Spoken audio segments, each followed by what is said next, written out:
আচ্ছা, সাউন্ড আর ছবি ঠিক আছে? হ্যাঁ ম্যাম। ওকে, গুড মর্নিং সবাইকে। কেমন আছো সবাই বলো? হ্যাপি নিউ ইয়ার সবাইকে। Happy new year. আচ্ছা, আজকে যারা নতুন তারা এখানে তোমাদের আমার অনেকগুলো আগের পুরনো ব্যাচও মার্জ আছে, ঠিক আছে? আর কিছু স্টুডেন্ট আছো নতুন, আর কেউ কেউ আছো আগের ব্যাচ থেকে পরে শিফট হয়েছো ব্যাচে। তো যারা একদম নতুন আছো তারা কয়েকজন, যেমন সায়ন্তন নতুন, শাহানাজ নতুন, শ্রাবণী, সুস্মিতা। তো তোমরা একদমই নতুন, তোমরা একটু আগে তোমাদের ইন্ট্রোডাকশানটা দেবে, হ্যাঁ? মানে যেরকম ধরো কোন বছর এক্সাম দিতে চাইছো, প্লাস হচ্ছে এখন কী নিয়ে পড়াশোনা করছো, গ্র্যাজুয়েশন কিসে হয়েছে, বা স্টুডেন্ট কিনা, এখন রানিং স্টুডেন্ট কিনা, কোন বছর টার্গেট, অপশনাল সাবজেক্ট কী, এইগুলো একটা বেসিক ইন্ট্রোডাকশান তোমাদের সম্পর্কে, যাতে আমার একটা আইডিয়া হয়, ঠিক আছে? যারা পুরনো স্টুডেন্ট তারা ওগুলো অলরেডি আগে ওদের ব্যাচের প্রথমে দিয়ে দিয়েছে, তো তোমরা যারা নতুন আছো তারা একটুখানি আগে বলে নেবে, তারপরে আমরা আলোচনা করব। নাও সায়ন্তন বলো ফার্স্টে। ম্যাম, আমার নাম সায়ন্তন সওদাগর। আমি জিওগ্রাফি অনার্স নিয়ে পড়েছি। আচ্ছা। তা আমি ব্যাংকিং এর জন্য খাটতাম। তা ব্যাংকিং এ কি হতো, আমার অ্যাকুরেসি ভুল হয়েছে। তো মানে স্পিড হতো না, তো মানে বুঝতাম জিনিস, কিন্তু সেই স্পিডে করতে পারতাম না। আর এখন কাট অফ খুব হাই চলে গেছে আমাদের জেনারেল ক্যাটাগরি, তো আমার দ্বারা ক্র্যাক হয়নি। তো আমি চাইছি এখন ডাব্লিউবিসিএস আর ইউপিএসসি এইগুলো নিয়ে পড়বো। আচ্ছা, তোমার গ্র্যাজুয়েশন কোন সালে হয়েছে? 2020-তে। 20 হয়েছে। তার মানে মোটামুটি তুমি প্রিপারেশনের মধ্যে ছিলেই লাস্ট 4-5 বছরে, তাই তো? হ্যাঁ হ্যাঁ হ্যাঁ ম্যাম। আচ্ছা, মানে বেসিক জিনিসগুলো তাহলে কিছুটা হলেও আইডিয়া আছে, পড়া আছে। ব্যাংকিংয়ে তো এমনিতেও ইকোনমি এগুলো পড়তেই হয় সাবজেক্ট হিসাবে। হ্যাঁ, খুব একটা পড়িনি ওগুলো। আমি ম্যাথ রিজনিং। আচ্ছা আচ্ছা, বুঝতে পেরেছি। ঠিক আছে। আর এমনি তোমার নিজের কি সিভিল সার্ভিসের প্রতি একটা মানে ঝোঁক আছে, পছন্দ আছে, নাকি শুধুমাত্র যেহেতু ব্যাংকিংয়ে হচ্ছে না সেই কারণে চাইছো, কোনটা? ঝোঁক তো আছেই, যে প্রথমে ব্যাংকিং ছিল, কারণ ব্যাংকিং এর সিলেবাসটা ছোট, তাড়াতাড়ি হয়, একদম একদম। কিন্তু আমার স্পিড হচ্ছিল না, তখন স্পিডে পারছিলাম না। তবে স্পিড তোমাকে আনতেই হবে। এখানেও ইউপিএসসিতেও 3-2.5 ঘন্টা, মানে 3 ঘন্টার মধ্যে 250 নাম্বারের পেপার কমপ্লিট করতে হয়, এবং অ্যান্সার রাইটিংয়েও প্রচুর লিখতে হয়। তো সেই হিসেবে স্পিড কিন্তু এখানেও লাগবে। তবে হ্যাঁ, ওখানে ম্যাথ সলভিংয়ের স্পিড লাগবে, এখানে অ্যান্সার রাইটিংয়ের স্পিড লাগবে, এটাই যা। তবে আমি তোমাদেরকে মানে তোমাকেও বলবো, বাকিদেরও বলবো, সেটা হচ্ছে অ্যানসার রাইটিং এর স্পিড আছে ম্যাম। আচ্ছা আচ্ছা, ঠিক আছে। তবে আমি একটা জিনিস বলবো, কোনোটাকে নেগলেক্ট করবে না, যেটা ম্যাক্সিমাম ছেলেমেয়েরা করে না। ব্যাংকিং ছেলেমেয়েরা জিএসটাকে নেগলেক্ট করে, ম্যাথ রিজনিং ইংলিশটা নিয়ে পড়ে থাকে। ইউপিএসসির ছেলেমেয়েরা জিএস ইংলিশ রেডি করে, বাট ম্যাথ রিজনিংটাকে নেগলেক্ট করে। কিন্তু কোনোটা নেগলেক্ট করলেই হবে না। মানে এখন বর্তমান দিনে যেভাবে কাট অফ বাড়ছে আর যেভাবে হচ্ছে কম্পিটিশন বাড়ছে, তাতে তোমাদের উচিত 4টে সাবজেক্টকেই সমান প্রায়োরিটি দিয়ে চলা। এবং আমি সবসময় ব্যাচে এই কথাটাই বলি যে 4টে সাবজেক্টকে সমান প্রায়োরিটি দাও, না হলে কিন্তু খুব সমস্যা হবে। যেমন আমি নিজে বহুবার জিএস কাট অফ ক্রস করেছি, সিস্যাটে ফেল করেছি, আবার যে বছর দুটোতে সিস্যাট পাস করেছি সে বছরে জিএসে ফেল করে গেছি। মানে ব্যালেন্স করতে পারিনি, যে কোনো বছর যখন ম্যাথ রিজনিংয়ে ফোকাস করেছি জিএস আউট হয়ে গেছে, জিএসে ফোকাস করলে ম্যাথ রিজনিং আউট হয়ে গেছে। কিন্তু 4টেকে সমানভাবে ব্যালেন্স করতে পারলে তবে গিয়ে তুমি যে কোনো একটা এক্সামে সাকসেস পাবে, ঠিক আছে? তো এই জিনিসটা একটু মাথায় রাখবে। আর কোন বছর টার্গেট তোমার? আমার 2027। ঠিক আছে। আচ্ছা, আর কিছু বলবে? বললে বলতে পারো, আর যদি কিছু বলার থাকে। ঠিক আছে। আচ্ছা, ঠিক আছে। ডাউট যদি থাকে, ডাউট আবার আমি নেব, ঠিক আছে? এখন জাস্ট একটা বেসিক ইন্ট্রোডাকশন দাও, ডাউট থাকলে অবশ্যই পরে নেব। আচ্ছা, শাহানাজ বলো।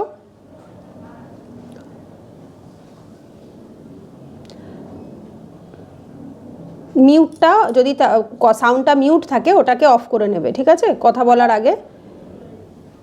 আচ্ছা আচ্ছা, ঠিক আছে ঠিক আছে, অসুবিধা নেই। তোমার যদি বেসিক কিছু জানাবার থাকে ইন্ট্রোডাকশনে, তুমি মেসেজে টাইপ করেও জানাতে পারো। যাদের মনে হচ্ছে অসুবিধা হবে কিছু ভয়েসে বলতে, তো তারা মেসেজে টাইপ করেও বলতে পারো যে কোন বছর টার্গেট, কবে গ্র্যাজুয়েশন হয়েছে, অপশনাল সাবজেক্ট কী, এই বেসিক ইনফরমেশনসগুলো চাইলে মেসেজে টাইপ করেও বলতে পারো।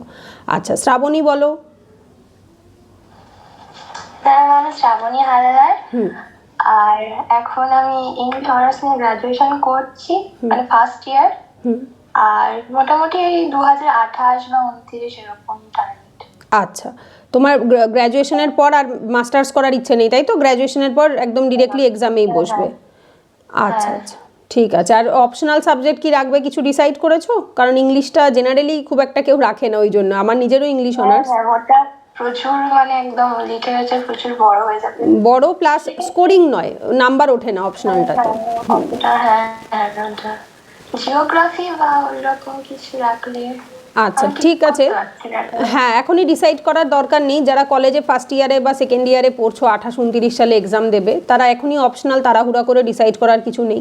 যারা গ্র্যাজুয়েশন করছো এমন একটা সাবজেক্টে যেটা অলরেডি অপশনাল রাখা যায়, ঠিক আছে, তো সেটা তো হলে ভালোই হয়। যেমন জিওগ্রাফি, কেউ অ্যানথ্রোপোলজি, কেউ সোশিওলজি, পলিটিক্যাল সায়েন্স, হিস্ট্রি, এই টাইপের সাবজেক্টে যদি কেউ অনার্স করে তাদের আর ভাবার দরকার হয় না, তারা যে এই সাবজেক্টই নিয়ে নেয়। কিন্তু তোমরা যারা এখন কলেজে রয়েছো তারা এত চিন্তা করার দরকার নেই। জিএস পড়তে স্টার্ট করলে না সাবজেক্টের প্রতি আগ্রহ গ্রো করে, ইন্টারেস্ট গ্রো করবে। 5-6 মাস বাদে তুমি নিজেই বুঝতে পারবে যে কোন সাবজেক্টটার প্রতি তোমার আগ্রহ লাগছে। তো তখন সেখান থেকে জিএস এর মধ্যে থেকে যদি মনে কোনো সাবজেক্ট পছন্দ হয়, সেখান থেকে যে কোনো একটা সাবজেক্ট অ্যাজ এ অপশনাল হিসাবে নেওয়া যায়। ঠিক আছে? ঠিক আছে ম্যাম, হ্যাঁ। আচ্ছা আচ্ছা, সুস্মিতা বলো।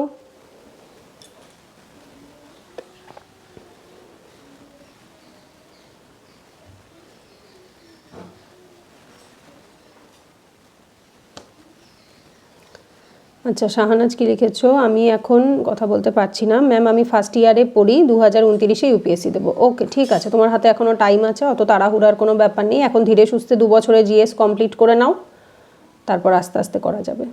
ঠিক আছে, সুস্মিতা বলো। হ্যালো ম্যাম, সুস্মিতা বলছি। হ্যাঁ বলো। ম্যাম আমি একটু অফিসে আছি, আপনাকে হোয়াটসঅ্যাপে মেসেজ করেছি, কথা বলতে পারবো না এখন। আচ্ছা আচ্ছা। আর আমি হয়তো লাইভ ক্লাসও জয়েন করতে পারবো না। সব রেকর্ডেড ক্লাস পেয়ে যাবো তো না? হ্যাঁ হ্যাঁ হ্যাঁ, সব লাইভ ক্লাসেরই রেকর্ডেড থাকে।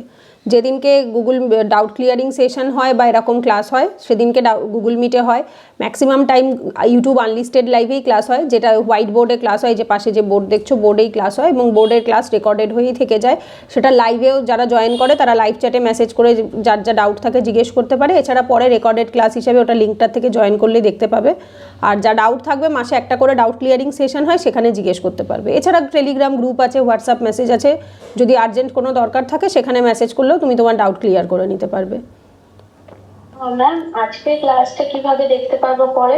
এই যে সামনে একটা ফোনে রেকর্ড হচ্ছে, এইটাতে আইপ্যাডে গুগল মিটে চলছে, আর ফোনে রেকর্ড হচ্ছে। ফোনের রেকর্ডেড ভার্সানটা আমি ওটা আপলোড করে আনলিস্টেড করে লিঙ্ক গ্রুপে পাঠিয়ে দিই, তোমরা ওখান থেকে ক্লাস অ্যাক্সেস করতে পারবে। তোমাদের কিছু ডাউনলোড করতে হবে না, ঠিক আছে? এমনি লিঙ্ক থেকে ক্লিক করলেই খুলে যাবে ক্লাস।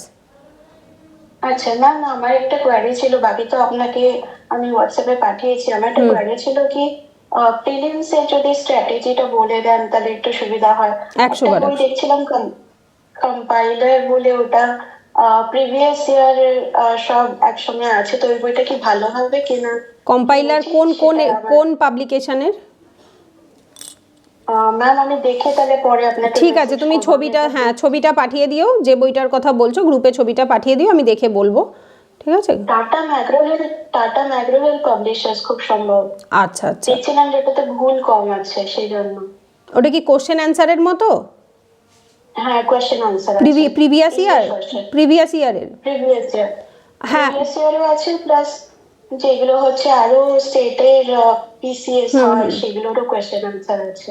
হ্যাঁ, এই বইগুলো তোমাদের এমনিতেও নিতে হবে, ঠিক আছে? এটা সলভিংয়ের বই, এই সলভিংয়ের বই যে কোনো একটা নিতেই হবে। ইদার ওসওয়াল নাও, অথবা হচ্ছে নাও, ওই কী বলে ওটাকে, দিশা পাবলিকেশন নাও, অথবা ওই টাটা ম্যাগ্রোহিল নাও। অনেক পাবলিকেশন আছে। একটা প্রিভিয়াস ইয়ার কম্পাইলেশন সবাইকে নিতে হবে, কারণ ওটার থেকে তোমরা সলভ করতে পারবে। বাট পড়াশোনাটা আলাদা আলাদা সাবজেক্ট ওয়াইজ বই থেকেই করতে হবে। ওটা শুধু সলভিংয়ের জন্য, ওগুলো পড়ে গিয়ে কখনো ক্র্যাক করবে না, ঠিক আছে? এবং ইভেন নোটও যদি কেউ কম্পাইলেশন পড়ে যায় তাতেও সেও পাস করে না, আমি এটা গ্যারান্টি দিয়ে লিখে দিতে পারি। যে স্ট্যান্ডার্ড বই পড়েনি, যে নিজে খাটেনি, নোট তো টিচার প্রোভাইড করে, সেটা কি ভ্যালু অ্যাডিশন, কিন্তু বইটা নিজেকে পড়তেই হবে, নিজেকে খাটতে হবে, নিজেকে একটু এফোর্ট দিতে হবে। হ্যাঁ, তারপর আমি দিদির নোটের পাশে কারুকার্য করতে পারি, যে দিদি নোটটা প্রোভাইড করলো, আমি প্রিন্ট আউট বানিয়ে আমার যেটা পড়ার পর মনে হলো যে এটা এখানে বেশি আছে, এটা কম আছে, এটা এক্সট্রা অ্যাড হবে, এটা বাদ হবে, সেইটা করে আমি নিজের নোটটাকে, দিদির নোটটাকে আমার নিজের নোটের মতো বানিয়ে নিতে পারি। এই এফোর্টসটুকু সবাইকে দিতে হবে। যে এটা দেবে না সে ওই অ্যাভারেজ হয়েই থেকে যাবে, আর যেই এফোর্টসটা দেবে সে নিজেকে 10 জনের থেকে আলাদা করে দেবে। তো সুতরাং বই থেকে পড়াশোনাটা এটা সবসময় করতে হবে, এবং আমি সব ব্যাচে স্ট্যান্ডার্ড বই, এনসিইআরটি এগুলো ধরেই পড়াই।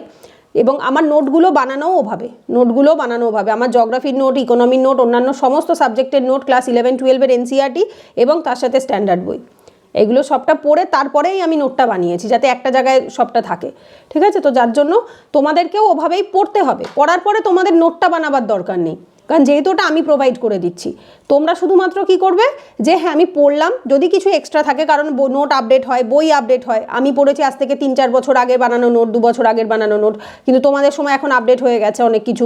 তো সেই আপডেটেড ভার্সানটুকু তুমি নোটের মধ্যে অ্যাড করে নিলে। এই এফোর্টসটুকু তোমাদের দিতে হবে। মানে ধরো 90% 80% নোটেই থাকবে, বাকি 10-20% তোমাদের অ্যাড করতে হলো। বোঝা গেছে? এইটুকু দিতে হবে। আর যে তুমি যে সলভিংয়ের বইয়ের কথা বলছো, সে সলভিংয়ের বই লাগবেই, বিকজ তুমি যতক্ষণ না প্রিভিয়াস ইয়ার সলভ করবে তোমার আইডিয়াই হবে না তুমি ঠিক রাস্তায় যাচ্ছ না ভুল রাস্তায় যাচ্ছ। যার জন্য প্রিভিয়াস ইয়ারের সাবজেক্ট ওয়াইজ পিডিএফ আমিই দিয়ে দিই তোমাদের গ্রুপে, দিয়ে দেবো। আজকে ক্লাস হয়ে যাওয়ার পর ইকোনমির নোটের পিডিএফ, ইকোনমি প্রিভিয়াস ইয়ার কোশ্চেনের প্লাস এক্সপ্লানেশনের পিডিএফ সমস্তটা দিয়ে দেওয়া হয়। যখন যে সাবজেক্ট চলে সেই সাবজেক্টেরগুলো সব গ্রুপে প্রোভাইড করে দেওয়া হবে। ঠিক আছে, তো ওইখান থেকে সলভ করবে। আমার একটা ম্যানুয়াল আছে কয়েক বছর আগে, ম্যানুয়াল পড়লে কি প্রিলিমস ক্র্যাক করা যাবে? আগে হতো, WBCS TCS হয়, বাট ইউপিএসসি হয় না। WBCS আগে, ইউপিএসসি না ম্যাম, WBCS এর জন্য জিজ্ঞেস করছিলাম। WBCS হয়, প্রিলিমস হয়ে যায়, WBCS প্রিলিমস হয়ে যায় এখন অবধি, মানে পুরোনো প্যাটার্নে। বলো ম্যাম, পুরোনো ম্যানুয়াল আছে কয়েক বছর আগে, মানে আপডেটেড না, ওটা দিয়ে কি হবে কি আমাকে নতুন কিছু কিনতে হবে? না না, খুব বেশি অসুবিধা হয় না। মানে কারেন্ট অ্যাফেয়ার্স যদি কেউ পড়ে, কারেন্ট অ্যাফেয়ার্সের সাথে পুরোনো ম্যানুয়াল পড়া যায়, অসুবিধা হয় না। আর ম্যাম আমার তো ইংলিশ ভার্সনে, তো ইংলিশ ভার্সনে আপনি যেরকম আমি বললাম কম্পাইলার বা যেটা আপনার রেকমেন্ডেশন হয় একটু বলে দেবেন। আর হচ্ছে আগে তো আমরা প্রিভিয়াস ইয়ার পড়বো, তারপরে ইয়ে করবো, মানে তারপরে সিলেবাস পড়তে থাকবো। না, ওরকম নয়। আগে সবার আগে সিলেবাস, তারপর প্রিভিয়াস ইয়ার চোখ থেকে দেখা, দুরকম হয়। হ্যাঁ, এটা আমি আলোচনা করে দেবো আজকেই ক্লাসে, যে প্রথমে সিলেবাস, তারপর প্রিভিয়াস ইয়ার চোখ দিয়ে দেখা, সলভ করা নয়, শুধু চোখে দেখলাম যে কোশ্চেন কেমন আসছে। তারপর আমি বইয়ের চ্যাপ্টার পড়লাম, পড়ার পরে আমি 2বার 3বার 4বার পড়লাম, নোটটা রিভিশন করলাম, করার পর আমি প্রিভিয়াস ইয়ার সলভ করব।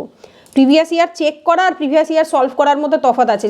যখন স্টুডেন্ট, মানে তোমরা যারা বিগিনার শুরু করছো, তোমরা এই মুহূর্তে প্রিভিয়াস ইয়ার শুধু চেক করবে, চোখ থেকে দেখবে, কিছু বোঝো, ওখানে সলভ করার কিছু নেই, কারণ তোমরা পড়োইনি কি সলভ করবে। বোঝা গেছে? তো তোমরা শুধু চোখ দিয়ে দেখবে, ব্যাস, যে দেখে নিলাম কি লেভেলের কোশ্চেন আসছে, এইটুকু। কিন্তু তারপর যখন তোমাদের পড়া হয়ে যাবে, বই থেকে 2-3 বার, নোট থেকে 7-8 বার রিভিশন হয়ে যাবে, তখন তোমরা চ্যাপ্টার ওয়াইজ হচ্ছে ইয়ে করতে স্টার্ট করবে, সলভ করতে স্টার্ট করবে, যে আমি আজকে এই চ্যাপ্টারটা পড়লাম, তারপর আমি এই চ্যাপ্টার থেকে কোশ্চেন সলভ করব। তবে এটার জন্য প্রিভিয়াস ইয়ার কোশ্চেন করতে হবে, প্লাস তার সাথে চ্যাপ্টার ওয়াইজ MCQ এরও পিডিএফ পাওয়া যায় এক একটা সাবজেক্টের এক একজনের। যেমন ইকোনমির ক্ষেত্রে বিবেক সিং স্যারের যে বইটা আছে, ওটা চ্যাপ্টার ওয়াইজ MCQও আছে। লক্ষ্মীকান্তের পলিটি যেমন আছে, লক্ষ্মীকান্তের চ্যাপ্টার ওয়াইজ MCQও আছে। ঠিক আছে, হিস্ট্রির যেমন শূন্য IAS এর একটা পিডিএফ আছে, যেখানে স্পেকট্রামের চ্যাপ্টার ওয়াইজ MCQ আছে। তো এইভাবে করে এক একটা টপ সাবজেক্টের এক একটা আলাদা আলাদা পিডিএফ থাকে বা বই থাকে, যেখানে চ্যাপ্টার ওয়াইজ MCQ থাকে। যে আমি একটা চ্যাপ্টার আজকে পড়লাম, সেই চ্যাপ্টার থেকে যা যা প্রশ্ন আসতে পারে সেগুলো আজকে আমি সলভ করব। আবার আমি কালকে যেটা পড়বো, দেন কালকে ওটা সলভ করব। বোঝা গেছে? সেটা আলাদা স্ট্র্যাটেজি। ওটা যখন তোমরা আস্তে আস্তে পড়া স্টার্ট করবে, আমি আজকে ইন্ট্রোডাক্টরি ক্লাসেই সব আলোচনা করে দেবো। ঠিক আছে, তোমাদের যার যা ডাউট থাকবে সেই ডাউট ওয়াইজ আমি আলোচনা করে দেবো। আচ্ছা, আর কেউ নতুন আছো যারা ইন্ট্রোডাকশন দেবে? রিমা আছো বোধহয়, বলো। আচ্ছা, মিউটটা একটু অফ করে দেবে। হ্যাঁ, তোমার সাউন্ডটা আসছে না, কথা বলার আগে দেখবে নিচে মিউটটা আছে, ওটা একটুখানি অন করে নেবে, সাউন্ডের যে অপশানটা। ঠিক আছে, ওইটা অন রয়েছে মনে হয়, মিউটটা, না হলে কথাটা আসবে না এখানে।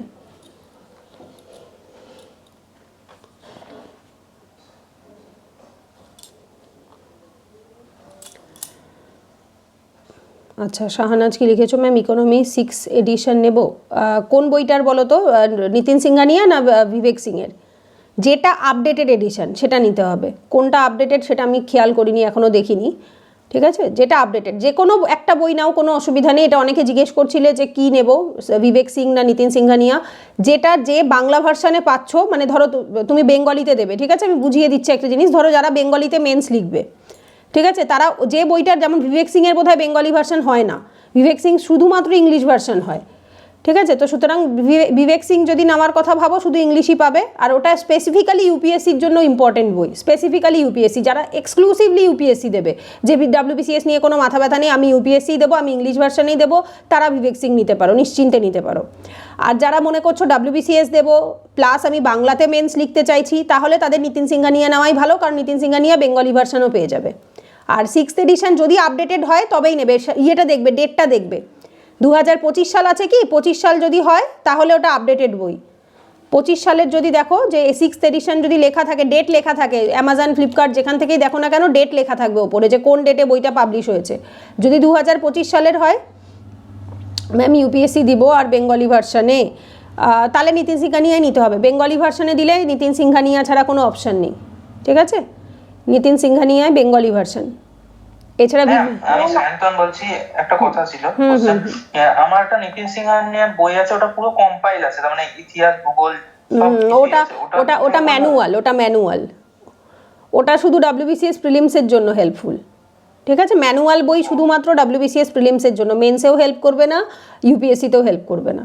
ম্যানুয়াল বই শুধুমাত্র ডাব্লিউবিসিএস প্রিলিমস বা সিজিএল প্রিলিমস, মানে যে কোনো মানে কম্পিটিটিভ এক্সামে যেগুলো লেভেলটা তুলনামূলক সহজ হয় সেইগুলো ম্যানুয়াল দিয়ে চলে যায়, কিন্তু যেগুলো ইন ডিটেল কোশ্চেন করে সেগুলো আলাদা আলাদা বই লাগবে।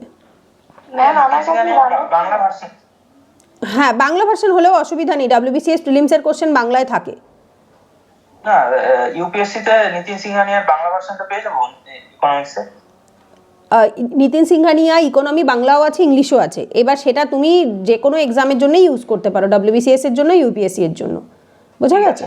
কিন্তু একটা জিনিস সবাইকে মাথায় রাখতে হবে যে ইউপিএসসির প্রিলিমস পাস করার জন্য ইংলিশ জানতেই হবে, কোশ্চেন ইংলিশে থাকবে, ঠিক আছে? তো তুমি যদি পড়ে মানেই না বোঝো তাহলে খুব চাপ হয়ে যাবে কিন্তু, ঠিক আছে? ওই জন্য ইংলিশ পড়লেও সাথে সাথে বাংলাটাকে রাখতে হবে, যে হ্যাঁ আমি ইংলিশটা পড়ছি প্রিলিমস পাস করার জন্য, বাংলাটা পড়ছি মেন্সের অ্যান্সার রাইটিংয়ের জন্য। কিন্তু এমন জানো না হ্যাঁ আমি শুধু ইংলিশে মানে বাংলাতেই জানি, আমি ইংলিশে জানি না, তাহলে কিন্তু খুব চাপ হয়ে যাবে, কোশ্চেনের মানে পড়ে বুঝতে হবে। ম্যাম আমার কাছে রমেশ সিং আছে, যদি তুমি পড়ে বুঝতে পারো আমার কোনো আপত্তি নেই। দেখো রমেশ সিং হচ্ছে, আমি নিজেও কিনেছি 2017 সালে প্রথম যখন আমি পড়া ডাব্লিউবিসিএস স্টার্ট করি সেই সময় আমি কিনেছিলাম, কিন্তু বইটা খুব বাল্কি একটা বই এবং কঠিন ভাষা, মানে ল্যাঙ্গুয়েজগুলো একটুখানি কঠিন ল্যাঙ্গুয়েজ, মানে খুব কমপ্লিকেটেড ঘজঘট, তো যেটা একটু বোঝাটা মুশকিল, একটু বেশি বুকিশ ওয়ার্ডস ইউজ করে ফেলেছে, মানে যেটা কিনা একজন যারা ধরো ইকোনমি নিয়ে মাস্টার্স করবে তাদের পক্ষে বোঝা খুব সহজ হয়, কিন্তু যারা বেসিক আমরা জেনারেল স্টাডিজের জন্য পড়ছি চাকরির জন্য তাদের পক্ষে একটু ডিফিকাল্ট হয়। এবার যদি তোমার মনে হয় যে দিদি তো এখানে ক্লাসে নোট দিচ্ছে, নোট থেকে আমি বুঝে নেব আর তার সাথে ক্লাসে কনসেপ্ট ক্লিয়ার করে নেব, তো আমি রমেশ সিংয়ে একবার রিডিং পড়ে নিই, তাহলে তুমি করতে পারো, কোনো আপত্তি নেই আমার তাতে। কিন্তু বিষয়টা হচ্ছে তোমার বোঝার ওপর নির্ভর করে। বইটা খারাপ আমি একথা বলছি না, কিন্তু বইটা একটু বেশিই কঠিন ভাষায়, ঠিক আছে? বইটা একটু কঠিন ভাষায়, যার ফলে বেসিক বিগিনার স্টুডেন্টদের বুঝতে অসুবিধা হয়। তো তুমি আমার নোটের হেল্প নিয়ে, ক্লাসের হেল্প নিয়ে বইটা আগে 1-2 মাস পড়ে দেখো, যে আগামী 2 মাস তো ইকোনমি চলবে, তো 2 মাস তুমি এই বইটা পড়ে দেখো। যদি তোমার মনে হচ্ছে তুমি বইটার সাথে কোপ আপ করে উঠতে পারছো, বইটাতেই ফিক্সড করে থাকো। যদি মনে করছো যে দিদি পারছি না, তাহলে ওই বইটা বাদ দিয়ে অন্য একটা বই কিনে নিও, ঠিক আছে? সেটা এখনই ডিসাইড করার দরকার নেই, আগে চেষ্টা করে দেখো, যদি একান্তই না হয় তখন কিনবে, ঠিক আছে?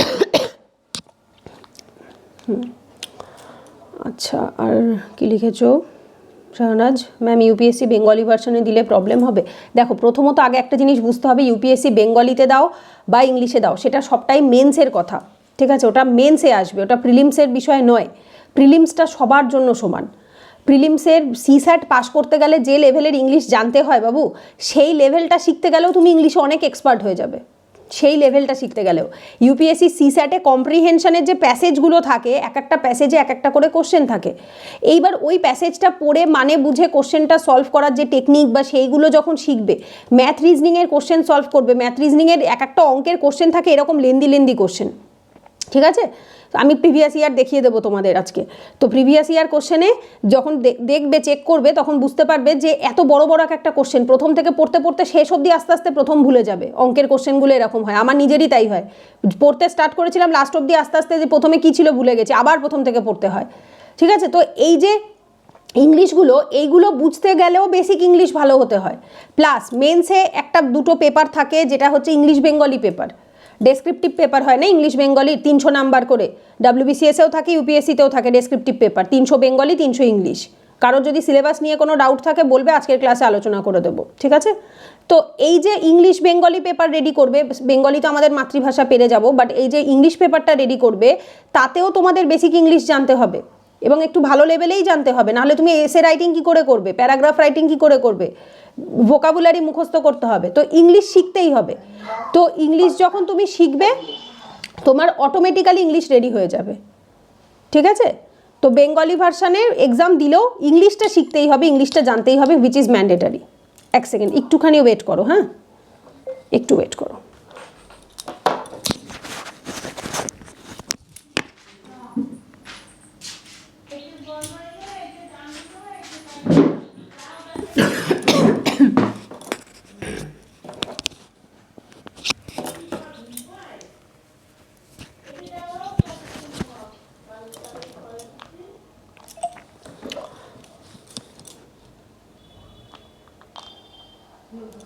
আচ্ছা রিমা বলছিলে, বলো। ম্যাম আমার একটা কোয়ারি ছিল, যেটা হচ্ছে কি এনসিইআরটি কম্পাইলেশন ক্লাস হবে না, এনসিইআরটি মানে আমাদের নিজেদেরকে মানে কি করে নিতে হবে, প্রিপারেশন করে নিতে হবে? এনসিইআরটি আমি সাবজেক্ট ওয়াইজ পড়াই। লাইক ধরো এখন ইকোনমি চলবে, ইকোনমির যে দুটো বেসিক এনসিইআরটি আছে, ম্যাক্রো ইকোনমি, মাইক্রো ইকোনমি, সেগুলো আমার নোটের মধ্যে কম্বাইন করা থাকে। যখন জিওগ্রাফি হবে, জিওগ্রাফির সাথে জিওগ্রাফির এনসিইআরটি ওর ভেতরে কম্বাইন করাই থাকবে, বোঝা গেছে? স্ট্যান্ডার্ড বুক আর এনসিইআরটি মিলিয়ে কম্বাইন করা একদম একদম আমার নোটও তাই থাকে, নোটও স্ট্যান্ডার্ড বই এনসিইআরটি দুটোই কম্বাইন করা থাকে, সব প্রত্যেকটা নোটই তাই থাকে। এবং ক্লাসেও যখন টেলিগ্রামে আপলোড, একদম একদম টেলিগ্রাম যে গ্রুপটা রয়েছে সেখানে পিডিএফ ফরম্যাটে দিয়ে দেওয়া হবে, ঠিক আছে? ওটা সাবজেক্ট ওয়াইজ যখন যে সাবজেক্ট চলে সেই subject wise note, previous year প্রশ্ন, যাবতীয় যা থাকে সেগুলো ওখানে প্রোভাইড করে দেওয়া হয়। আচ্ছা আর একটা কোয়েশ্চেন ছিল, যেটা হচ্ছে ডব্লিউবিসিএস আর ইউপিএসসি এর এখন তো সিলেবাস মানে কম্পারেটিভলি সেম, তো মানে দুটোরই কি মানে সিলেবাস একই ভাবে পড়ানো হয় নাকি কিছু আলাদা ভাবে ক্লাসেস করানো হয়? ডব্লিউবিসিএস এর যে পুরনো সিলেবাসটা এখন আপাতত ওটাই চলছে, নতুনটা এখন আপাতত শুরু হচ্ছে না, ঠিক আছে? তো যেটা পিএসসির তরফ থেকে জানানো হয়েছে যে এই মুহূর্তে ওটা হবে না, ওটা এখন পোস্টপন রয়েছে, যদি হয় তখন সেটা আগে পিএসসি জানিয়ে দেবে। আর সেটা পিএসসি মিনিমাম 1-1.5 বছর আগে তো অবশ্যই জানায়, তার হুট করে কখনোই ওটা শুরু করবে না। তো যার জন্য আর ডব্লিউবিসিএস চলছেও বহু বছর লেট করে। 24-এর ডব্লিউবিসিএস এর ফর্ম ফিল আপ এই হলো, হওয়ার পরে 26-এর মনে হয় মার্চ এপ্রিলে বলেছে হবে, বাট আই ডোন্ট থিঙ্ক হবে, বিকজ সামনে আবার ইলেকশন আছে, হলে ইলেকশনের পরেই হবে। মার্চে যদি হয় খুব ভালো, যদি একান্তই না হয় তাহলে ধরে নেবে যে ইলেকশনের পরে, এবং সেটা 24 সালের ডব্লিউবিসিএস। এবং ফর্ম ফিল আপও ঠিক তারাই করতে পারবে যাদের 24 সালের আগে 21 বছর হয়ে গেছিলো, তোমরা আর পারবে না, মানে যাদের 21 তখন হয়নি, বোঝা গেছে? তো যার জন্য ফর্ম ফিল আপটাও ঠিক 2 বছর পিছিয়েই চলছে। বয়স হিসাবে যে 21 বছরে ফিল আপ করা যায়, গ্র্যাজুয়েশনে ফিল আপ করা যায়, যাদের ধরো এই 25-এ গ্র্যাজুয়েশন হয়েছে তারা কিন্তু ফিল আপ করতে পারেনি, কারণ যারা 23-এ গ্র্যাজুয়েট হয়েছিল 24-এর ফর্ম ফিল আপ তারাই একমাত্র করতে পেরেছে। কারণ জেনারেলি ফর্ম ফিল আপটা নভেম্বর মাসেই হয়, মানে 2023-এর নভেম্বরে হওয়ার কথা, 24-এর ফেব্রুয়ারি মাসে এক্সাম হবে, এটাই স্বাভাবিক থাকে। আর সেইটা হয়েছে 2 বছর 2.5 বছর লেট করে। এবার তোমরা যে বছর এক্সাম দেবে সেটাও হবে 2 বছর লেট করে, বোঝা গেছে? তো তোমরাও যখন ধরো টার্গেট যে বছর নিচ্ছ সেই বছরেরটাও 2 বছর বাদেই হবে। তো যার জন্য সিলেবাস আপাতত টিল 2026 অবধি সেম থাকবে, এটা বলে দিয়েছে। 26-এর ডব্লিউবিসিএস অবধি সিলেবাস সেম থাকবে, মানে ওই এমসিকিউ প্যাটার্নই থাকবে, একদম একদম সেম প্যাটার্নই থাকবে। এবং কমন সাবজেক্টই তোমাদের যে কোনো ব্যাচেই আগে করানো হয়, কমন সাবজেক্ট যেগুলো, ঠিক আছে? যেমন economy, history, geography, polity, environment, science and technology, ঠিক আছে? এই সাবজেক্টগুলো প্রিলিমসের কমন সাবজেক্ট থাকে, ইউপিএসসি ডব্লিউবিসিএস সব জায়গায় থাকে, তো এগুলোকে আগে করানো হয়। তারপরে ব্যাচ যারা মনে করবে ইউপিএসসি দেবে তাদের জন্য ফার্দার ব্যাচ কন্টিনিউ হয়, এক্সট্রা যে সাবজেক্ট রয়েছে সেগুলো কমপ্লিট করাবার জন্য। আর যারা মনে করবে যে না আমাদের দরকার নেই, আমরা শুধুমাত্র ডব্লিউবিসিএস দেবো, আমাদের এথিক্সের দরকার নেই, ইন্টারনাল সিকিউরিটি, ডিজাস্টার ম্যানেজমেন্ট এগুলোর দরকার নেই, বা হচ্ছে ওয়ার্ল্ড হিস্ট্রি, সোশ্যাল ইস্যু এগুলোর দরকার নেই, তারা তখনই ব্যাচ স্টপ করে দেবে। প্রথম সাবজেক্ট যেটা কমন থাকে সেটা ব্যাচে আগে কমপ্লিট করানো হয়, তারপর যাদের মনে হবে আমরা ইউপিএসসি দেবো তারা ফার্দার কন্টিনিউ করে, যাদের মনে হবে যে না আমরা ডব্লিউবিসিএস পুরনো সিলেবাসেই দেবো তো তারা স্টপ করবে। আর ডব্লিউবিসিএস এর নতুন সিলেবাস যেটা বেরিয়েছিল সেটা ইউপিএসসি সিলেবাস সেম, বোথ আর সেম, ওই দুটো সেম ছিল, কিন্তু যদি ওটা লাগু হয় তবেই। মানে এখনো পর্যন্ত নিউ সিলেবাস স্টার্ট হয়নি? না না না, WBCS একদম একদম এখন অবধি নিউ সিলেবাস হয়নি। ওটাই চলছে, এবং যতক্ষণ না পিএসসি নিজে কিছু কনফার্ম করছে ততক্ষণ ওটাই চলবে। আচ্ছা আচ্ছা, ওকে, ঠিক আছে। ঠিক আছে, আচ্ছা এইবার বাকিদের কার কি ডাউট আছে, কোয়ারি আছে বলতে পারো regarding syllabus, strategy, prelims, mains, optional, যাবতীয় যার যা ডাউট আছে, প্রশ্ন আছে বলতে পারবে। ঠিক আছে, সবাই পুরনো স্টুডেন্ট, নতুন স্টুডেন্ট, যার যা প্রশ্ন আছে বলতে পারো। যে কোনো ডাউট রিগার্ডিং, হ্যাঁ বলো। ম্যাম বলছি জিএস পেপারটা যে 4টে পেপার আছে আপনি করিয়ে দিলেন, বাকি যে সাবজেক্টগুলো ওটা কোথা থেকে করব সেটা? বাকি সাবজেক্ট থাকে, হ্যাঁ বাকি সাবজেক্ট থাকে হচ্ছে English Bengali paper, SA paper, মেন্সের এগুলো গেল, আর তার সাথে থাকে অপশনাল পেপার। সিলেবাস সম্পর্কে সবার আইডিয়া আছে? এমন কেউ আছো যে ইউপিএসসি সিলেবাস জানো না বা ডাব্লিউবিসিএস এর সিলেবাস জানো না? যদি কেউ থাকো তাহলে লজ্জা না পেয়ে বলবে, আমি বুঝিয়ে দেবো। যদি এমন কেউ থাকো যে সিলেবাস সম্পর্কে মানে ডাউট ক্লিয়ার নেই এখন অবধি, যদি থাকে তাহলে বলবে। আমাদের জেনারেলি মেন্সের সিলেবাসটা আমি আলোচনা করে দিচ্ছি, প্রিলিমস তো সবাই জানে একই কমন সাবজেক্ট থাকে। মেন্সের সিলেবাসে প্রথম দুটো পেপার থাকে ইংলিশ বেঙ্গলি কম্পালসারি পেপার, যে দুটোতে 300-র মধ্যে 75-এর ওপর পেতে হয়, মানে 76 পেতে হয়। 25% পেলে পরেই পাস হয়ে যায়। ঠিক আছে, তো এই 300-র মধ্যে তোমাদের 75 বা 76 মতো পেতে গেলে মিনিমাম 100 নাম্বার মতো টার্গেট রাখতেই হবে, এবং তার জন্য অ্যাটেম্প্ট করতে হবে মিনিমাম 200 থেকে 250 নাম্বার, কারণ ওটা লিটারেচার বা ল্যাঙ্গুয়েজ সাবজেক্ট। তো ল্যাঙ্গুয়েজ সাবজেক্টে কি হয়, তুমি যদি 200-250 নাম্বার লিখে আসো, সলভ করে আসো, তুমি 100 মতো পেতে পারো। তুমি যদি 100 নাম্বার লিখে আসো তুমি 50 পাবে, কারণ 50%-এর বেশি 40%-এর বেশি নাম্বারই দেয় না। একটা প্যারাগ্রাফ যদি নাম্বার থাকে 50, তোমাকে দেবে ভালো লিখলে 25, খারাপ লিখলে 20, 15 এরকম। বোঝা গেছে? সো যার জন্য আমাদের অ্যাটেম্প্ট করতে হয় 250 নাম্বার মতো মিনিমাম, আর তার জন্য আমরা গিয়ে মোটামুটি 100-র ওপরে নাম্বার পাওয়ার আশা রাখতে পারি। ঠিক আছে, তো এই ল্যাঙ্গুয়েজ পেপার দুটো আমি কোর্স করাই আলাদা করে, এই ব্যাচের সাথে হয় না, আলাদা ইংলিশ বেঙ্গলি এবং অবজেক্টিভ ডেসক্রিপটিভ ইংলিশের আলাদা কোর্স হয়, সেটার জন্য মিনিমাম 6 মাস সময় লাগে, তার বেশি লাগে না। ঠিক আছে, জিএসের ব্যাচ একটু লেন্দি হয়, জিএসের ব্যাচগুলো যেহেতু সিলেবাস বড় হয়, দ্যাটস ওয়াই এটা 2 বছর মতো চলে, বাট ওগুলো আলাদা ব্যাচে হয়। আমি পড়াই, এর আগেও 4-5টা ব্যাচ করিয়েছি, তোমাদের রানিং ব্যাচেও করিয়েছি, তো তোমাদেরও হবে। মোটামুটি ধরে রাখো এই জানুয়ারিতে এটা স্টার্ট হলো, ফেব্রুয়ারি মার্চ স্টার্টস, ধরে রাখো মার্চ এপ্রিল মাসের দিকে যদি শুরু করি, টিল দুর্গাপুজোর আগে আমাদের সিলেবাস কমপ্লিট হয়ে যায়। মানে অক্টোবর, তো অক্টোবর ধরো সেপ্টেম্বর, ওই ধরো 3-এ যদি শুরু হয়, মার্চে যদি শুরু হয়, তো 9-এর মধ্যে সেপ্টেম্বরের মধ্যে কমপ্লিট হয়ে যাবে। 6 মাসের বেশি লাগে না ওটা। English Bengali descriptive objective English. ঠিক আছে, আর এই যে ব্যাচটা করাই, এই ব্যাচের মধ্যে ইংলিশ ইনক্লুডেড থাকে, মানে কম্প্রিহেনশন, যে সিস্যাটে যে কম্প্রিহেনশনটা থাকে, তারপর ধরো অবজেক্টিভ ইংলিশ থাকে, যেমন idiom, one word, synonym, antonym, এই যেগুলো থাকে সেগুলো এর সাথে ইনক্লুডেড থাকে। ঠিক আছে, তো ওটাতে সপ্তাহে 1 দিন করেও ক্লাস হয়ে থাকে, কখনো কোনো ব্যাচে সপ্তাহে 2 দিন করেও ক্লাস হয়ে থাকে, ওটা ডিপেন্ড করে যে কোর্সটা কীরকম লেভেল, কত দিনের কোর্স। যদি ধরো সময় বেশি থাকে, 1 বছরের কোর্স থাকে, তাহলে সপ্তাহে 1 দিন হয়, যদি 6 মাসের থাকে সপ্তাহে 2 দিন হয়। তো ওভাবে করে ইংলিশ বেঙ্গলি কম্প্রিহেনশনের সিস্যাটের যে কম্প্রিহেনশন, তার সাথে হচ্ছে অবজেক্টিভ ইংলিশ, মানে হচ্ছে আমি কি কি বই পড়াই তোমাদের বলে দিচ্ছি। এসপি বক্সি ইংলিশের জন্য, এসপি বক্সি অবজেক্টিভ ইংলিশের জন্য, আর হচ্ছে পিকে দে সরকার হচ্ছে ডেসক্রিপটিভ ইংলিশের জন্য, আর তার সাথে কম্প্রিহেনশন আমি পিডিএফ দিয়ে দিই। কম্প্রিহেনশন কোথার থেকে সলভ করবে, প্রিভিয়াস ইয়ার যাবতীয় যা লাগে সব আমি গ্রুপে ক্লাস যখন হবে আমি পিডিএফ দিয়ে দেবো। প্রিভিয়াস ইয়ার তো এমনিই পাওয়া যায়, আর তার সাথে এক্সট্রা যেগুলো তোমাদের বাড়িতে প্র্যাকটিস করার যেগুলো দরকার হয় সেগুলো আমি দিয়ে দেবো, আমার কাছে থাকে সেগুলো, তো সেখান থেকে আমি পিডিএফ করে দিয়ে দিই, তোমরা সেগুলো প্রিন্ট আউট বার করে বাড়িতে সলভ করতে পারবে। ঠিক আছে, English Bengali objective English descriptive English, এই পেপার, এই ব্যাচটার মধ্যে এসে রাইটিংয়ের যেটা থাকে সেটাও ইনক্লুডেড থাকে। তোমাদের ইউপিএসসিতে মেন্সে একটা পেপার থাকে এসে, 250 নাম্বার। ঠিক আছে, সো 250 নাম্বারের যে এসে পেপারটা, ওটা কোয়ালিফাইং নয়, ওটাই কিন্তু নাম্বার পেতে হবে। ওটাতে 160 অবধি পায়, কেউ 175ও পায়, মানে 250-তে 175 অবধি হায়েস্ট মার্কস ওঠে। তো সুতরাং ওটা তোমাদেরকে ভালো করে কিন্তু রেডি করতে হবে, এবং ওটাও এই ইংলিশ বেঙ্গলির সাথেই করিয়ে দেওয়া হয়। বোঝা গেছে? এইবার বাকি থাকে হচ্ছে, 1 সেকেন্ড,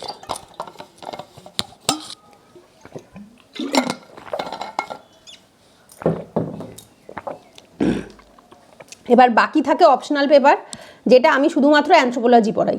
একজন টিচার একটাই অপশনাল পড়াতে পারে, তিনি অ্যাট এ টাইম তার থেকে বেশি পড়াতে পারেন না, কারণ প্রত্যেকের একটা আলাদা আলাদা অপশনাল হয়। আমার অ্যানথ্রোপোলজি অপশনাল, এবং আমি অ্যানথ্রোপোলজিই পড়াই।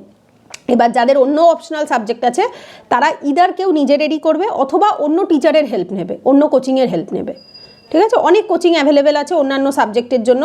আমার এখানেও অন্য কোচিংয়ের মানে অন্য সাবজেক্টের অপশনালের আমি কোর্স লঞ্চ করতে পারি, কিন্তু বিষয়টা হচ্ছে নাম্বার অফ স্টুডেন্টের ওপর বেস করে একটা কোর্স লঞ্চ হয়, বোঝা গেছে? সো মিনিমাম 10টা স্টুডেন্ট না হলে একটা অপশনালের কোর্স লঞ্চ হয় না। আর একজন অপশনালের টিচার মিনিমাম 5 থেকে 6,000 টাকা 6 মাসের কোর্সের জন্য নেয় মিনিমাম। দিল্লির কোর্সগুলোতে 75,000, 70,000, 65,000 এরকম করে কোর্স ফিস থাকে। আমি ওগুলো বলছি না, বাট আমি এখানে পশ্চিমবঙ্গের দাঁড়িয়ে বলছি খুব ন্যূনতম প্রাইস যদি বলি 6 মাসের জন্য মিনিমাম 6,000 টাকা, মানে পার মান্থ 1,000-এর কমে কোনো টিচারই অপশনাল পড়ান না। তো minimum 6,000 one time payment, plus তার সাথে 10টা স্টুডেন্ট যদি কোনো পার্টিকুলার একটা সাবজেক্টে হয় তবেই আমরা একটা অপশনালের কোর্স লঞ্চ করতে পারি। আদারওয়াইজ টিচার আমার কাছে অ্যাভেলেবেল আছে, নাম্বার অফ স্টুডেন্ট যদি থাকে তবেই আমরা একটা কোর্স লঞ্চ করতে পারি, না হলে অন্যান্য সব সাবজেক্টেরই টিচার আমার কাছে অ্যাভেলেবেল আছে, কিন্তু তারা ওই সবার প্রথমেই ওটাই বলবে যে মিনিমাম 10টা স্টুডেন্ট হতে হবে এবং মিনিমাম মান্থলি 1,000, তবেই হচ্ছে তারা গিয়ে অপশনাল সাবজেক্ট পড়ায়, বোঝা গেছে? তো আদারওয়াইজ তোমরা যে কোনো কোচিংয়ে যেখানে অলরেডি রানিং কোর্স চলছে সেরকম জায়গার থেকে অপশনাল করে নিতে পারো, কোনো অসুবিধা নেই। ইভেন ম্যাথ রিজনিংও তাই, ম্যাথ রিজনিংয়েরও টিচার আমার কাছে আছে, কিন্তু they are not up to the mark, মানে তারা ইউপিএসসি লেভেল ক্রস করার মতো নয়। WBCS ক্রস করিয়ে দেবে, বাট ইউপিএসসি লেভেল যে সিস্যাটের যে লেভেলটা আসছে সেটা তারা ক্রস করাতে পারবে না। আর সিস্যাটের লেভেল ক্রস করাবার জন্য কোনো IIT থেকে পাশ করা টিচার হলে সব থেকে বেস্ট হয়, যাদের সেই মানে যোগ্যতাটা আছে, সেই জায়গাটা তারা অলরেডি ক্রস করেছে। আর যেটা তুমি যে কোনো দিল্লিতে বহু কোচিং আছে যারা অনলাইনে কোর্স করায়, আমি নিজেই করেছি, শূন্য IAS থেকে করেছি, অনলি IAS-এ আছে, স্টাডি IQ-তে আছে, আরও অনেক কোচিং ইনস্টিটিউট আছে যারা ওই ইউটিউবে অনলাইন ইউটিউব চ্যানেল আছে, প্লাস তাদের ওই ইউটিউব কী বলে অ্যাপস আছে, অ্যাপসের মাধ্যমে অনলাইনে সিস্যাটের কোর্স হয়, বেশি দামও হয় না, 2,500 টাকা 3,000 টাকার মধ্যে হয়ে যায়। আর এটাও সারা বছর করার জিনিস না, এটা প্রিলিমসের আগে করে। মানে ধরো তুমি 26-এ যদি প্রিলিমস দাও, এই জানুয়ারি মাস থেকে করতে স্টার্ট করবে, এই জানুয়ারি থেকে করলেই এনাফ, 5-6 মাস হাতে টাইম রেখে করলেই হয়ে যায়, ঠিক আছে? যাদের মোটামুটি ঠিকঠাক, আর যাদের মনে হচ্ছে একদমই অঙ্কে খুবই খারাপ, বছরের শেষে পারবে না, তারা সারা বছরই অল্প অল্প করে প্রত্যেক দিন অঙ্ক প্র্যাকটিস করতে পারো। RS আগারওয়ালের যে ম্যাথের যে 2টো বই আছে ম্যাথ রিজনিংয়ের, কিনে নিয়ে বেসিক ম্যাথ রিজনিংটা বাড়িতে প্র্যাকটিস করতে পারো, ঠিক আছে? তো এই যে জিনিসগুলো এইগুলো তোমাদের এক্সট্রা সাবজেক্ট, যেটা GS-এর বাইরে। আদারওয়াইজ অপশনাল অ্যানথ্রোপোলজি আমি পড়াই, ইংলিশ বেঙ্গলি, এসে, কম্প্রিহেনশন ইংলিশ, অবজেক্টিভ ইংলিশ, এগুলো সব আমি করিয়ে দেবো, এটা আলাদা ব্যাচ হয়। আর হচ্ছে তোমাদের ম্যাথ রিজনিংয়ের যেটা রয়েছে সেটা তোমরা যে কোনো কোচিংয়ে জয়েন করতে পারো। শূন্য IAS-এরও কোর্স চলে, অনলি IAS-এও বোধহয় কোর্স চলে, সারথি IAS-এ কোর্স চলে, শিবিন স্যারদের যে কোচিংটা আছে সারথি IAS, ওখানে সিস্যাটের বোধহয় কোর্স চলে, সমস্ত কোচিংয়েই মোটামুটি চলে, ভিশন IAS-এ কোর্স চলে, সব জায়গাতেই প্রিলিমসের 5-6 মাস আগে স্টার্ট হয়। তার সারা বছর তুমি এই কোর্স পাবে না, এটা প্রিলিমসের 5-6 মাস আগেই শুরু হবে, এই জানুয়ারি ফেব্রুয়ারিতেই শুরু হয়।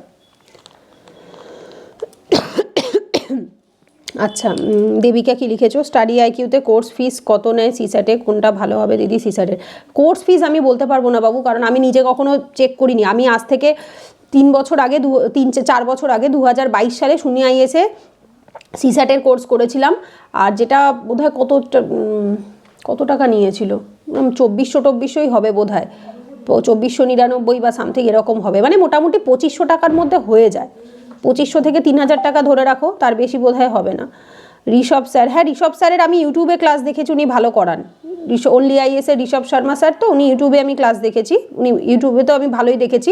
এবার এখন পেইড কোর্স আমি কখনো করিনি ওনাদের থেকে, আমি ইউটিউব থেকেই মেন ফলো করেছি। আমি অঙ্কিত তিওয়ারি স্যার যিনি স্টাডি IQ-তে করান, ওনারও আমি ইউটিউবে ক্লাস দেখেছি, ঋষভ শর্মা স্যারের ইউটিউবে ক্লাস দেখেছি, শূন্য IAS-এ বলে একজন কুলদীপ সিং বলে একজন স্যার আছেন শূন্য IAS-এ, উনি খুব ভালো করান। এছাড়া CGL-এর জন্য একজন টিচার আছে আদিত্য রঞ্জন স্যার বোধহয়, উনিও খুব ভালো করান, ঠিক আছে? এরকম কয়েকজন টিচার আছে ম্যাথ রিজনিংয়ের ইউটিউবে নাম করা, ভালো ক্লাস করান। তো এখান থেকে তোমরা ইউটিউবে সার্চ করবে। আর আমি আগে একটা তোমাদের ব্যাচে একটা PDF পাঠিয়েছিলাম না, ক্লাসের লিঙ্কের পাঠিয়েছিলাম তো আগের ব্যাচের স্টুডেন্টদের বোধহয়, ওই PDF-টা একবার নতুন গ্রুপেও পাঠিয়ে দিও, যারা নতুন স্টুডেন্ট আছে ওরা পেয়ে যাবে। তো ওখানটাতেই সমস্ত ক্লাসের লিঙ্কগুলো আছে, কোন সাবজেক্ট ওয়াইজ বোধহয়, মানে চ্যাপ্টার ওয়াইজ বোধহয় ওখানে লিঙ্ক দেওয়া ছিল, ওই PDF-টা একবার পাঠিয়ে দিও, ওখানে মোটামুটি তোমরা দেখতে পেয়ে যাবে যে মোটামুটি কোন চ্যাপ্টারের কোন টিচারের কাছে কী মানে ক্লাস কোনটা টপিকের ভালো আছে, ঠিক আছে? তো এমনি আমি সমস্ত জায়গায় পেইড কোর্স জয়েন করিনি, যার জন্য আমি পেইডের কোর্সের যে রিভিউটা সেটা শিওর বলতে পারবো না। তবে ইউটিউবে তাদের ফ্রি ক্লাস যেগুলো ডেমো হিসাবে দেওয়া থাকে সেগুলো ভালো, আমি যাদের দেখেছি তাদেরটা বললাম ভালো। আচ্ছা বলো, আর কার কি কোশ্চেন আছে? ম্যাম একটা কোয়েশ্চেন ছিল, যদি একদম। বাই চান্স আমি কোনোদিন ক্লাস হয়তো অ্যাটেন্ড করতে পারলাম না অনলাইনে, তো সেটা কি রেকর্ডেড ক্লাস কি দেওয়া হয়? সব ক্লাসে রেকর্ডেড থাকে, ঠিক আছে? তো সব সেটা কি টেলিগ্রাম থেকেই করা যাবে তো? টেলিগ্রামেই লিঙ্ক পাঠিয়ে দেওয়া হয়। দেখো তোমাদের যেগুলো ডাউট ক্লিয়ারিং থাকে আর যেটা ফার্স্ট ইন্ট্রোডাক্টরি ক্লাস থাকে সেগুলো গুগল মিটেই হয়, ম্যাক্সিমাম গুগল মিটে হয়। আর যেদিনকে ধরো হোয়াইট বোর্ডে ক্লাস থাকে, কনসেপ্ট বোঝাবার ব্যাপার থাকে, হোয়াইট বোর্ডে ক্লাস থাকে, সেদিনেরটা ইউটিউব আনলিস্টেড লাইভে হয়। আনলিস্টেড লাইভে কি হয়ে থাকে, পাবলিক লাইভ মানে সবাই দেখতে পায়, আনলিস্টেড লাইভ মানে একমাত্র স্টুডেন্টদের সাথে গ্রুপে লিঙ্কটা শেয়ার করা হয়, স্টুডেন্টরা সেই লিঙ্কের ওপর ক্লিক করলে পরে তবেই তারা ক্লাসটা জয়েন করতে পারে। এবার তুমি যখন ধরো ওটা লাইভে হচ্ছে এবং তুমি তখন জয়েন করতে পারলে না, তুমি রাত্রিবেলা ফিরে এসে দেখবে, তুমি ওই লিঙ্কের ওপর ক্লিক করলে any number of time class open হবে, ঠিক আছে? মানে তুমি যতবারই দেখতে চাইবে ওই লিঙ্কের উপর ক্লিক করলেই হবে, কিছু ডাউনলোড করার দরকার নেই। ফোনে বেসিক কিছু অ্যাপস লাগে, আমাদের এখানে ক্লাস হওয়ার জন্য কোনো অ্যাপসের দরকার পড়ে না, অনেকে ভাবে ফোনে বোধহয় অনেক কিছু লাগে, না। ইউটিউব সবারই থাকে, টেলিগ্রামটা শুধু ইনস্টল করতে হয় বিকজ গ্রুপগুলো টেলিগ্রামে হয় বলে, আর তার সাথে গুগল মিট লাগে, ব্যাস। এই তিনটে জিনিস থাকলেই তোমাদের ক্লাস হয়ে যাবে, আর কিচ্ছু লাগবে না। ওকে, থ্যাংক ইউ। হ্যাঁ, তার মানে কালকে আমার একটা কুইজ আছে প্রতিযোগিতা, তো কালকে ক্লাসটা লাইভ করতে পারবো না, তাহলে ওই লিঙ্কটা টেলিগ্রামে পেয়ে যাবো, তাই তো? সেম হ্যাঁ, গ্রুপ থেকে দেখে ওখান থেকে দেখে নেবে রাতে। ঠিক আছে। আচ্ছা বলো, বাকিদের আর কার কি ডাউট আছে, কোশ্চেন আছে?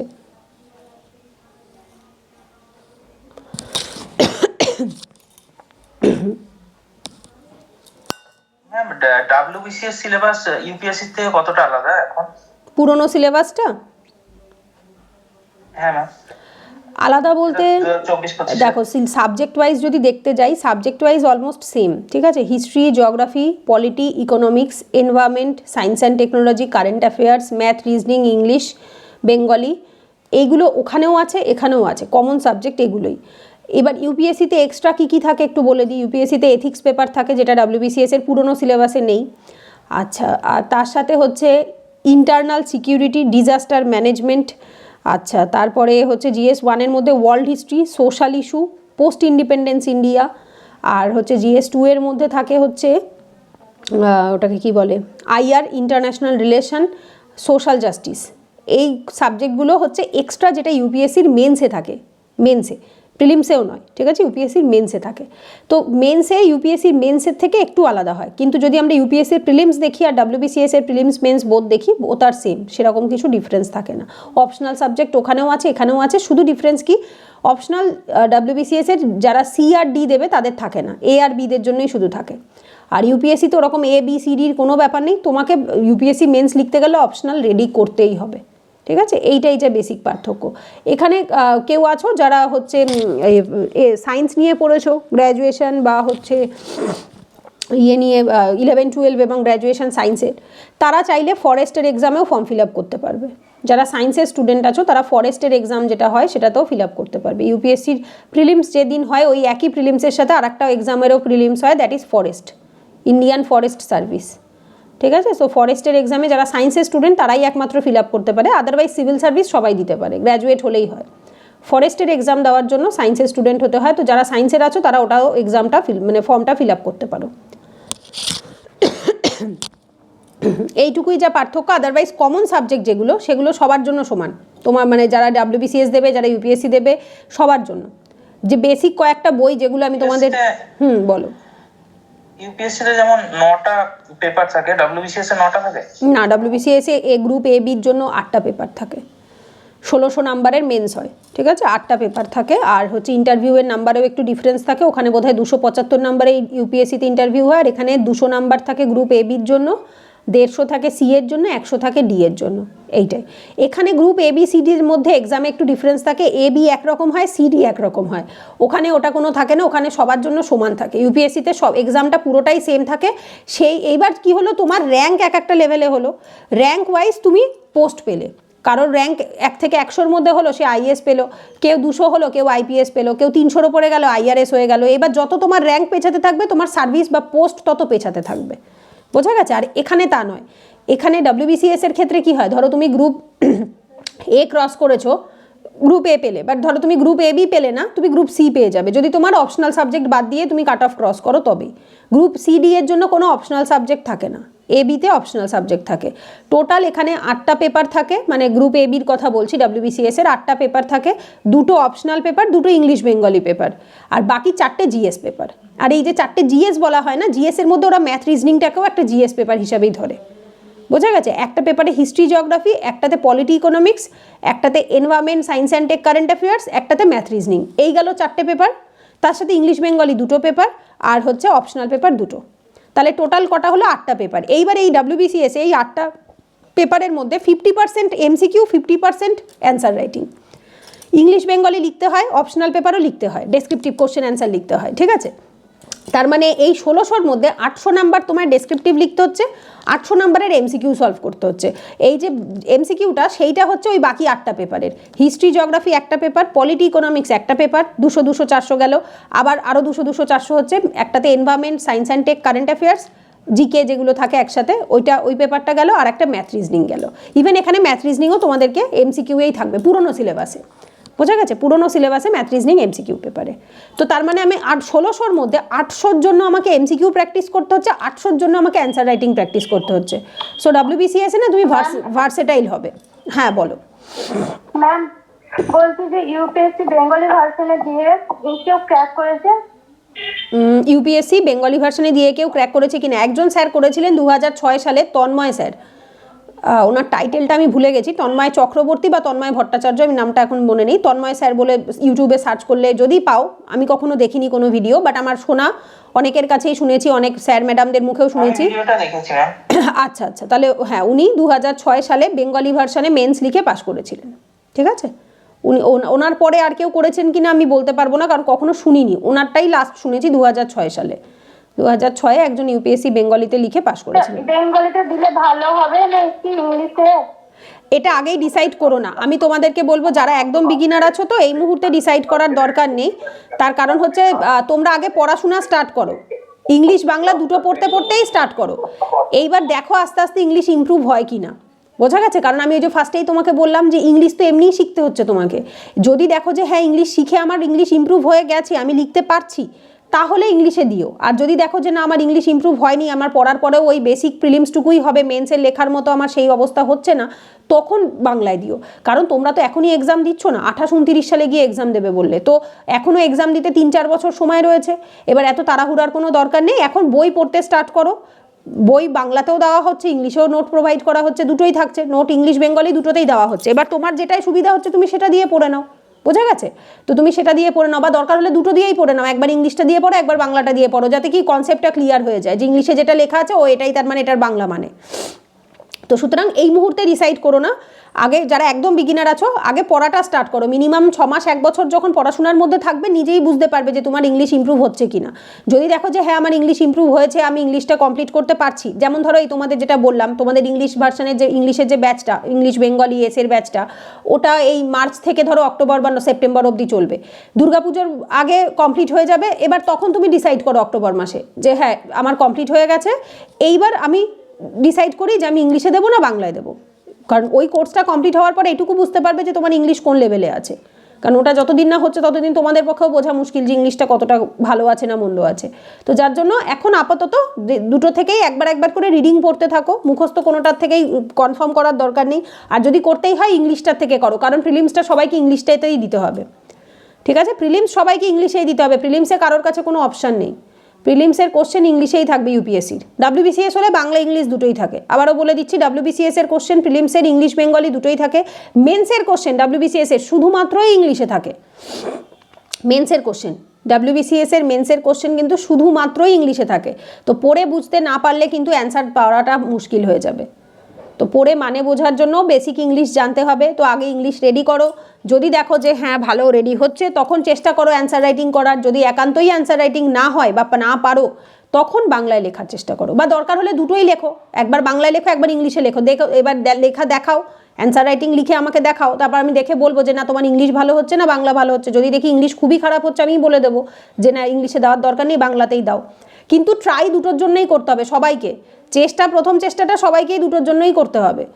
আর যারা কনফার্ম ইংলিশ দেবে তাদের তো কোনো অসুবিধা নেই, তারা ডিসাইড করেই নিয়েছো যে আমরা ইংলিশ ভার্সনই দেবো। কিন্তু যারা এখনও দোটানার মধ্যে রয়েছে যে মেন্স ইংলিশে দেবো না বাংলায় দেবো, তারা দুটোই ট্রাই করো।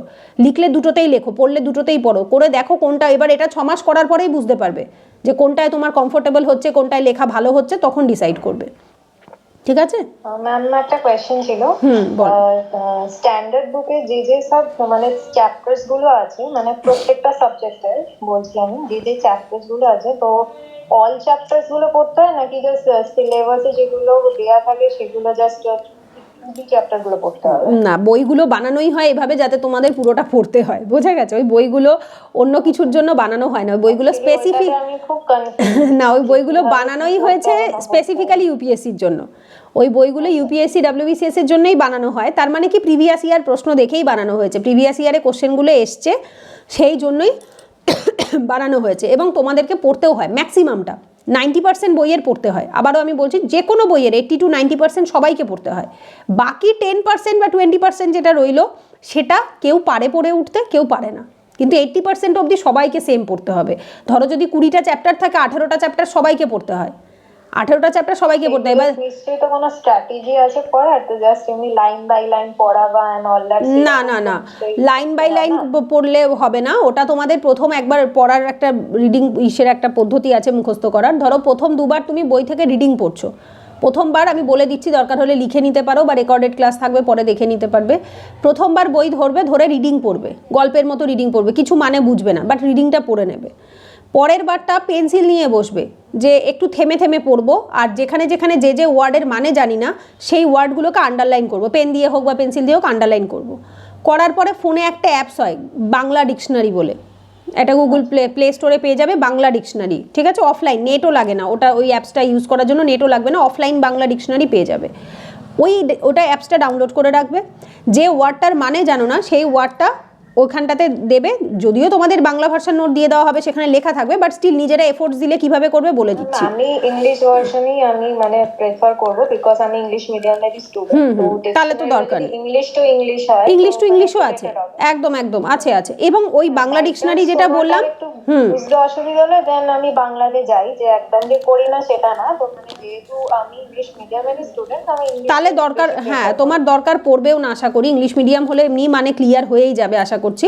তবু ওই যে অ্যাপসটার কথা বললাম, ওর মধ্যে ইংলিশ বাংলা দুটো মানেই দিয়ে দেয়, প্রনাউন্সিয়েশন দিয়ে দেয়, বাংলা মানে দিয়ে দেয়, ইংলিশ মানে দিয়ে দেয়, সিনোনিম দিয়ে দেয়, অ্যান্টোনিম দিয়ে দেয়, সব ডিটেল দিয়ে দেবে। ওটা একটা ওয়ার্ড লিখলেই ওর ডিটেল দিয়ে দেবে। যদি একান্তই কোনো ওয়ার্ডের মানে না জানো, সেটা ওখান থেকে সার্চ করবে, করে ওখানে বাংলা মানে বা ইংলিশ মানেটা সিনোনিমটা লিখে নেবে। লেখা হয়ে গেল, পরের থার্ড টাইম বইটা থেকে আরেকবার রিডিং পড়ে নাও, তাহলে কনসেপ্ট যেটুকু যেখানে আটকাচ্ছিল ওয়ার্ডের জন্য সেটা ক্লিয়ার হয়ে গেল, যে হ্যাঁ আমি গল্পটা বুঝে গেছি কি আছে। এইবার বইটা বন্ধ করে দাও, এইবার শিফটেড টু নোট। এইবার কেউ নিজে এই মুহূর্তে 3বার পড়ার পর কেউ নিজের নোট নিজে বানায়। যদি কেউ মনে করো নিজের নোট নিজে বানাবে, খুব ভালো, খুব ভালো, এর থেকে ভালো আর হতেই পারে না। আমি সবসময় বলি নিজের নোট নিজে বানাও। যদি 3বার 4বার পড়ার পর নিজের নোট নিজে বানিয়ে নিতে পারো, খুব ভালো। আর যদি একান্তই তুমি স্টুডেন্ট হও, ওয়ার্কিং হও, হাতে টাইম নেই, বানাতে পারছি না, তখন আমার নোটে যাবে। এইবার আমার নোটে গেলে গিয়ে চ্যাপ্টার ওয়াইজ, হ্যাঁ এখানে এই বইয়ের আমার একটা চ্যাপ্টার পড়া হয়েছে, এইবার এই চ্যাপ্টারটারই নোটটার থেকে মুখস্থ করব। নোটটা হচ্ছে মুখস্থ করার জন্য। এইবার নোটটা যখন পড়বে, ধরো তুমি আইপ্যাডে পড়ছো বা প্রিন্ট আউট করে বার করে পড়ছো, যেখানেই পড়ো সেটা তোমাকে কিছু শর্ট নোট ওর ভেতরে অ্যাড অন করতে হবে। যে কারণ কি, ধরো আমার নোটটা 2 বছর আগের বানানো, এবার তোমাদের বইগুলো এখন আপডেটেড, কিছু এক্সট্রা ইনফরমেশনস তো পাবেই, 10% 20% নোটে এক্সট্রা ইনফরমেশনস অ্যাড হবেই। তো সেইগুলো কি করবে, তোমার নোটের সাইডে সাইডে করে স্টিকি নোটে হোক বা কাগজে হোক ছোট করে লিখে লিখে অ্যাড অন করবে। এটাকে নোট কনসলিডেশন বলে, যে আমাকে সব জায়গায় ছুটতে হচ্ছে না, বছরের শেষে আমাকে দিদির নোট, আমার বই সব জায়গায় দৌড়তে হবে না। আমি কি করেছি, একটা জায়গায় কনসলিডেট করে নিয়েছি, একটা জায়গায় যেখানে যেটুকু আমার কাছে পড়ার মতো মুখস্থর মতো ছিল, আমি চ্যাপ্টার ওয়াইজের মধ্যেই সব ঢুকিয়ে দিয়েছি। ঠিক আছে, এইবার ওই নোটটাকে 8বার 7বার 10বার রিভিশন করতে হবে। আবারও বলে দিচ্ছি, একবার বই একবার নোট, একবার বই একবার নোট, এটা কেউ করবে না, তাহলে কোনো ছবি চোখের সামনে আসবে না। জেনারেলি কি হয়, আমরা ভিজুয়ালাইজ করতে পারি না, যে অমুক নাম্বার পেজের অমুক কোনা এই জায়গাটা লেখা ছিল, দেখলে পর মনে পড়ে যায় চোখ বন্ধ করলে। এই ভিজুয়ালাইজেশনটা তখনই হয় যখন আমরা একটা জায়গাতে স্টিক করে থাকি। একই জিনিসের জন্য যদি আমরা বারবার, আগের দিনই কেউ একজন আমাকে মেসেজ করেছিল, দিদি এনসিইআরটি কম্পাইলেশন কিনবো কিনা। আমি এটাই বললাম যে দেখো, এনসিইআরটিতে যা লেখা আছে স্ট্যান্ডার্ড বইও সেম লেখা আছে, তুমি স্ট্যান্ডার্ড বইটাকে 10 বার পড়ো, বরং ওই এনসিইআরটি 5 বার, স্ট্যান্ডার্ড বই 5 বার পড়ে কোনো লাভ হয় না। কারণ এনসিইআরটি এমন কিছু এক্সট্রা দেবে না যেটা স্ট্যান্ডার্ড বই দেয়নি, বরং স্ট্যান্ডার্ড বই অনেক বেশিই দেয়। এনসিইআরটি কাদের জন্য? ধরো যারা কলেজে ফার্স্ট ইয়ারে পড়ছে, হাতে এখনও 4 বছর সময় আছে, যে কি করব এখনই স্ট্যান্ডার্ড বই পড়ে বুঝতে পারছি না, তো বেসিক ক্লাস 11-12 এনসিইআরটিটা পড়ি। আদারওয়াইজ 11-12 এনসিইআরটি যা কন্টেন্ট দেয় তার থেকে 10 গুণ বেশি কন্টেন্ট দেয় হচ্ছে তোমাদের একটা স্ট্যান্ডার্ড বই। তো যার জন্য বারবার বুক শিফট করবে না, একটা বইয়েই স্টিক করে থাকবে বা একটা নোটেই স্টিক করে থাকবে, যে হ্যাঁ আমি একটা বই পড়ছি বা একটা নোট পড়ছি, এটাতেই আমি থাকবো। আমার বই থেকে 3 বার পড়া হয়ে গেছে, এবার আমি নোটটা 7 থেকে 8 বার রিভিশন করব। টোটাল মিনিমাম 10 বার পড়তে হয়, আমি এটা মিনিমাম বলছি। যে কোনো টপিকের অ্যান্সার জিজ্ঞেস করলে বলার জন্য মিনিমাম 10 বার পড়তে হয়। আর এই 10 বারের মধ্যে কীরকম থাকে? 3:7 থাকে। বই যদি 3 বার পড়ি, নোটটা 7 বার পড়বো। কিন্তু ধরো যদি কারোর এরকম মনে হচ্ছে যে দিদি আমি নোট থেকে কমফোর্টেবল নই, আমি নিজের নোট নিজে বানাতে চাই, তাহলে নিজের নোটটা বানিয়ে নিয়ে ওই নোটটাকে 7 বার রিভিশন করতে হবে। কারণ যদি এরকম হয় না, বই 3 বার পড়েছো, নোটও 3 বার পড়েছো, কোনো ছবিই মাথায় থাকবে না, কোনো ছবি মাথায় থাকবে না। একটাকে কমিয়ে দিয়ে আর একটাকে পরিমাণে বাড়িয়ে দিলে তবেই ওটাকে দমিয়ে ওটার ছবিটা আমাদের মাথায় সেট হয়। ঠিক আছে? ভিজুয়ালাইজেশন যে বিষয়টা, চোখ বন্ধ করলে মনে পড়ে যে অমুক জায়গায় অমুক নাম্বার পেজে এই কোনা এই জায়গাটা লেখা ছিল, তো এইটা তখনই সম্ভব হবে যখন তুমি একটা জায়গাকে মিনিমাম 7 থেকে 10 বার 8 বার পড়েছো। যারা টপার্সদের ভিডিওতে আমরা শুনেছি যে লক্ষ্মীকান্ত 27 বার পড়েছে মেন্সের আগে, 27 বার কমপ্লিট হয়েছে লক্ষ্মীকান্ত রিভিশন করা। কেউ স্পেকট্রাম বলেছে 40 বার রিভিশন করা কমপ্লিট হয়েছে, and that is very true. হয় এটা, যারা সিনিয়র অ্যাসপিরেন্ট হয় তাদের হয়, খুব ইজিলি হয়ে যায়। আমরা তো বহু বছর ধরে পড়ার সাথে রয়েছি, ব্যাচে পড়াই তাই আমাদের হয়ে গেছে, কিন্তু যারা মোটামুটি 2 বছর পড়াশোনার মধ্যে থাকে তাদের ইজিলি 25 থেকে 30 বার রিভিশন হয়ে যায়। প্রথম এই যখন ইকোনমি আমার সাথে পড়বে, এই 2 মাসের মধ্যেই তো 10 বার হয়ে যাবে। এই 2 মাসের মধ্যে কালকে যে চ্যাপ্টারটা পড়াবো, ওই চ্যাপ্টারটা আগামী শুক্রবারের মধ্যে তোমাদের 10 বার রিভিশন করে ফেলতে হবে, মানে বই থেকে 3 বার আর নোট থেকে 7 বার। এইবার তারপর তুমি সারা বছর আরও 2 বার 3 বার 4 বার করে রিভিশন করতে থাকো, তাতেই তোমার 2 বছরে গিয়ে 25 বার রিভিশন হয়ে যাবে। তো যখন এই লেভেলে রিভিশন হবে, তখন ইউপিএসসি ডব্লিউবিসিএস পাওয়া কেউ আটকাতে পারে না। আর যখন রিভিশন কম হয়, যে আমি পড়েছি সব কিন্তু ওই 2 বার 3 বার 4 বার করেই পড়ে রেখে দিয়েছি, তুমি 1000টা বই পড়ে নাও তাও চাকরি পাবে না। 1000টা বই পড়ে নাও, কারণ রিভিশন যদি সেই লেভেলের না হয় তোমার কিছু মনেই পড়বে না এক্সাম হলে। বোঝা গেছে? লিখতে হবে, তো ব্যাপারটা বুঝতে হবে, লিখতে হবে। প্লাস হচ্ছে সেলফ নোটস যেভাবে বানাবো, তো মানে সেগুলো পয়েন্টার্সে না, মানে একটু ডেসক্রিপটিভ হলে ভালো হয়? পয়েন্টার হলে ভালো হয়। দেখো আমার যে নোটগুলো থাকে সেগুলো সবাই পড়ে, যার জন্য আমাকে একটু হলেও এক্সপ্লেন করতে হয়। যে আমি যদি এখন আমার নিজের নোটের মতো করে শর্টে বানিয়ে দিই, তোমরা কিছু বুঝবেই না। ঠিক আছে? তো যার জন্য আমি একটু হলেও এক্সপ্লেন করি। আদারওয়াইজ তোমার নোট তো তুমিই পড়বে, তোমার নোট তো আর অন্য কেউ পড়বে না। তো তুমি তো যদি শর্টেও লেখো, তোমার নোট তো তুমি নিজেই বুঝতে পারবে আশা করি।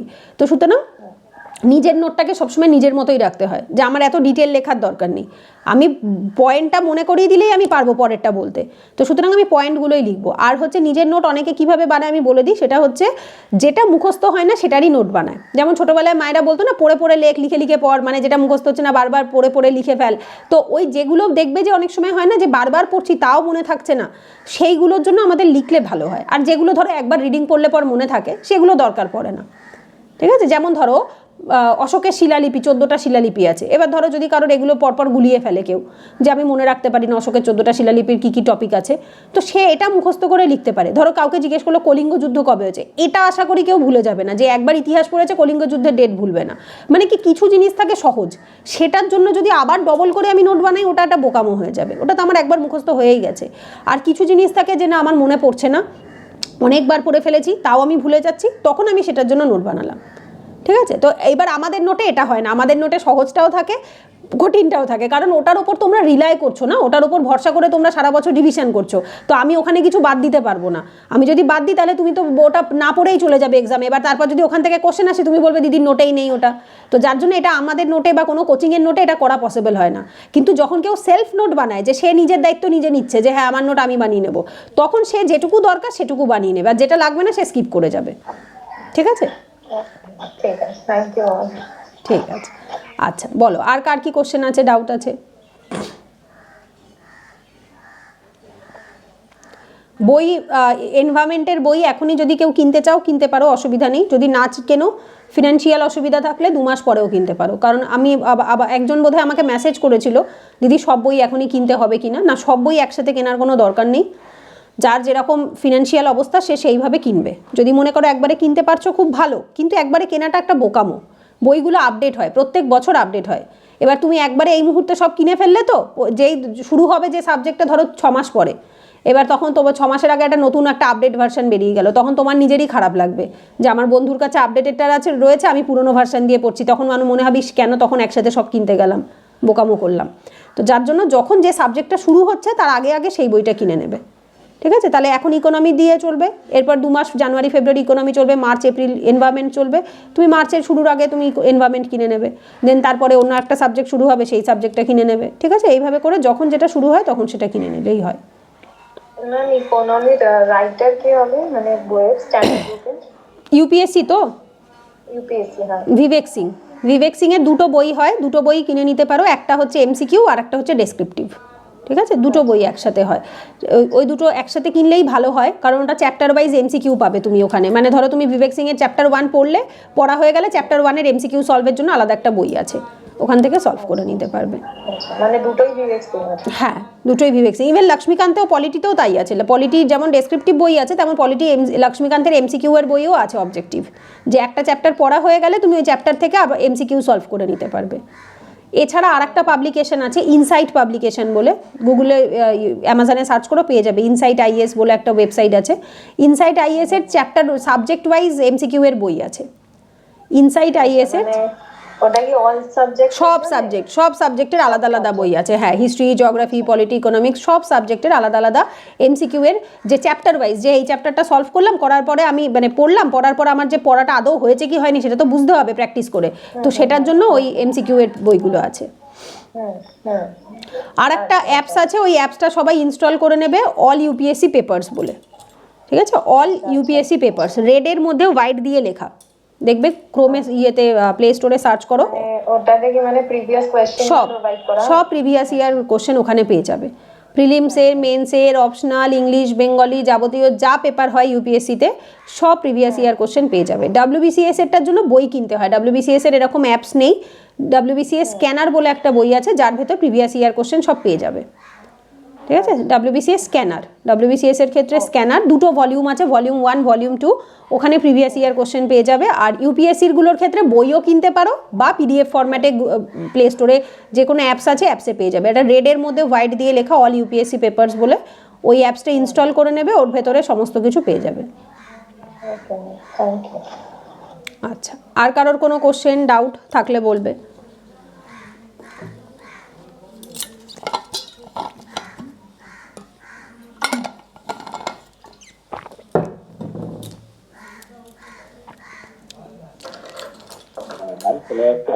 হ্যাঁ, শোনা যাচ্ছে, বলো।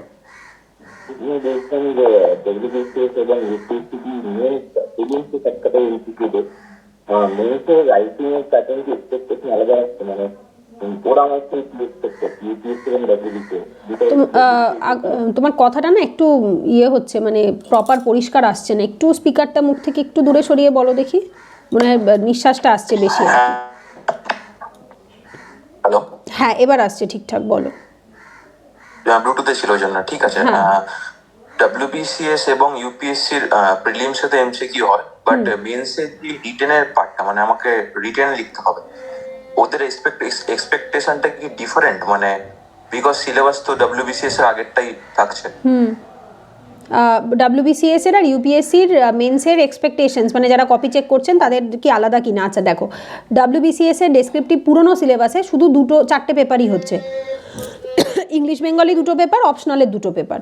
আর সেক্ষেত্রে ইউপিএসসির ক্ষেত্রে পুরোটাই ডেসক্রিপটিভ, ইউপিএসসিতে তো কোনো এমসিকিউ এর জায়গাই নেই, এখানে তোমাকে history, geography, polity, economics, environment, science and tech এগুলো সব তোমায় ডেসক্রিপটিভেই লিখতে হবে। তো যার জন্য কোশ্চেনের প্যাটার্নও আলাদা হয় আর লেখার প্যাটার্নও আলাদা হয়। ইংলিশ বেঙ্গলি লেখার প্যাটার্ন একরকম হয়, অপশনালের লেখার প্যাটার্ন একরকম হয়, আর যেটা জিএস এর সাথে কোনোভাবেই যায় না। ইংলিশ বেঙ্গলি তো লেখা জানোই তোমরা, এসে পেপার থাকে, প্যারাগ্রাফ রাইটিং থাকে, অবজেক্টিভ ইংলিশ থাকে, এইগুলো থাকবে, তো এটা অবশ্যই আলাদা হবে, এটার সাথে জিএস এর কোনো দূরদূরাস্ততার সম্পর্ক থাকে না। আর অপশনাল পেপার হয় গ্র্যাজুয়েশন লেভেলের লেখা, গ্র্যাজুয়েশনে যেরকম তোমরা ধরো ওই সাবজেক্টে যদি তুমি অনার্স পড়তে, তুমি যেভাবে লিখতে সেম ওভাবেই লিখতে হবে। Optional paper is equals to graduation subject. তো ওই যে সাবজেক্টের যে লেখাটা, এই দুটো টোটালি আলাদা হবে। আর জিএস এর লেখার যে কন্টেন্ট হয় না, জিএসএ বলা হয় একটা জিনিস, শুধু একটু মাথায় ঢুকিয়ে নাও সবাই, অপশনালে ডেপথে ঢুকতে হয়, সাইডে ছড়াতে হয় না বেশি। ভেতরে ঢুকতে হবে বেশি, আর জিএসের সাইডে ছড়াতে হয় বেশি, ডেপথে কম ঢুকতে হয়। মানে একটা ভার্টিক্যালি ইনডেপথ ডিমান্ড করে, একটা হরিজন্টালি ডেপথ ডিমান্ড করে। মানে ওর অ্যাকচুয়ালি ডেপথটা, শ্যালোনেসটা কম থাকবে, ঠিক আছে, মানে জিএসএ, কিন্তু ও ছড়াবে বেশি। মানে ও ভার্সেটাইল করবে তোমাকে, যে এটাও জানতে হবে, ওটাও জানতে হবে, সেটাও জানতে হবে, কিন্তু কোনোটারই ডিটেল লিখতে হবে না। পয়েন্ট বেশি অ্যাড করতে হয়, আর অপশনালে দুটো পয়েন্টকেই বেশি ইলাবোরেট করে দিতে হয়। এইটা হচ্ছে লেখার আলাদা ডিফারেন্স থাকে, সেটা ইউপিএসসি হোক, ডাব্লিউবিসিএস হোক, সব অপশনালেই। অপশনাল পেপার মানেই তোমাকে ইনডেপথ স্টাডি করতে হবে। টপিক তুমি কম লেখো, কিন্তু যেটা লিখছো সেটাকে আবার ইলাবোরেট করো অনেক। আর জিএসএ কি হয়, জিএসএ তুমি প্রত্যেকটা পয়েন্টার্সগুলো মেনশন করো। ধরো কোনো একটা কিছু টপিক লেখা আসলো, তুমি ওটার 10টা প্রবলেম লিখলে, 10টা সলিউশন লিখলে, একটাও তোমাকে বলবে না যে তুমি ওটাকে ইলাবোরেট করো, মানে আলোচনা করে ডিটেলে লেখো। লেখার মতো সময়ও থাকে না, লেখার মতো ওয়ার্ডও থাকবে না তোমার কাছে। 10টা প্রবলেম, 10টা সলিউশন লিখলেই 150 ওয়ার্ড কমপ্লিট হয়ে যায় একটা 10 নম্বরের কোশ্চেনে, বোঝা গেছে? তো যার জন্য তোমাদের এখানে শুধুমাত্র পয়েন্টার্সগুলো মেনশন করতে হয়, কিছু ইন ডিটেলে যাওয়ার দরকার পড়ে না। আর যখন অপশনাল পেপার থাকে তখন তুমি ওখানে দুটো প্রবলেম লেখো, কিন্তু দুটোকে আলোচনা করো। এখানে দুটো সলিউশন লেখো, দুটো সলিউশনকে আলোচনা করো। কেন কি? কারণ দুটো এক্সামের ডিমান্ড আলাদা। এবার ডাব্লিউবিসিএস এ যেহেতু এই জিএস এর কোনো ডেসক্রিপটিভ পুরনো সিলেবাসে নেই, সেহেতু তোমার এগুলোর ওখানে লাগছে না। এটা শুধুমাত্র ইউপিএসসির ক্ষেত্রেই লাগছে। কিন্তু অপশনালের স্ট্র্যাটেজি দুটো এক্সামেই সেম থাকবে, ইংলিশ বেঙ্গলি স্ট্র্যাটেজি দুটো এক্সামেই সেম থাকবে। এসএ পেপার, যেটা ডাব্লিউবিসিএস এ পুরনো সিলেবাসে নেই বাট ইউপিএসসিতে আছে, এই এসএ পেপারেও তোমাকে ইলাবোরেট করতে হবে। 125 নাম্বারের দুটো এসএ লিখতে হয়, ঠিক আছে? দুটো এসএ আসে 250-র মধ্যে। আর 125 নাম্বারের এসএ মানে 1200 ওয়ার্ড। 1200 ওয়ার্ড চারটিখানি কথা না, একটা পেজে ম্যাক্সিমাম 100টা ওয়ার্ড ধরে, মানে ধরাতে হয়, 100-র বেশি ধরানো যায় না।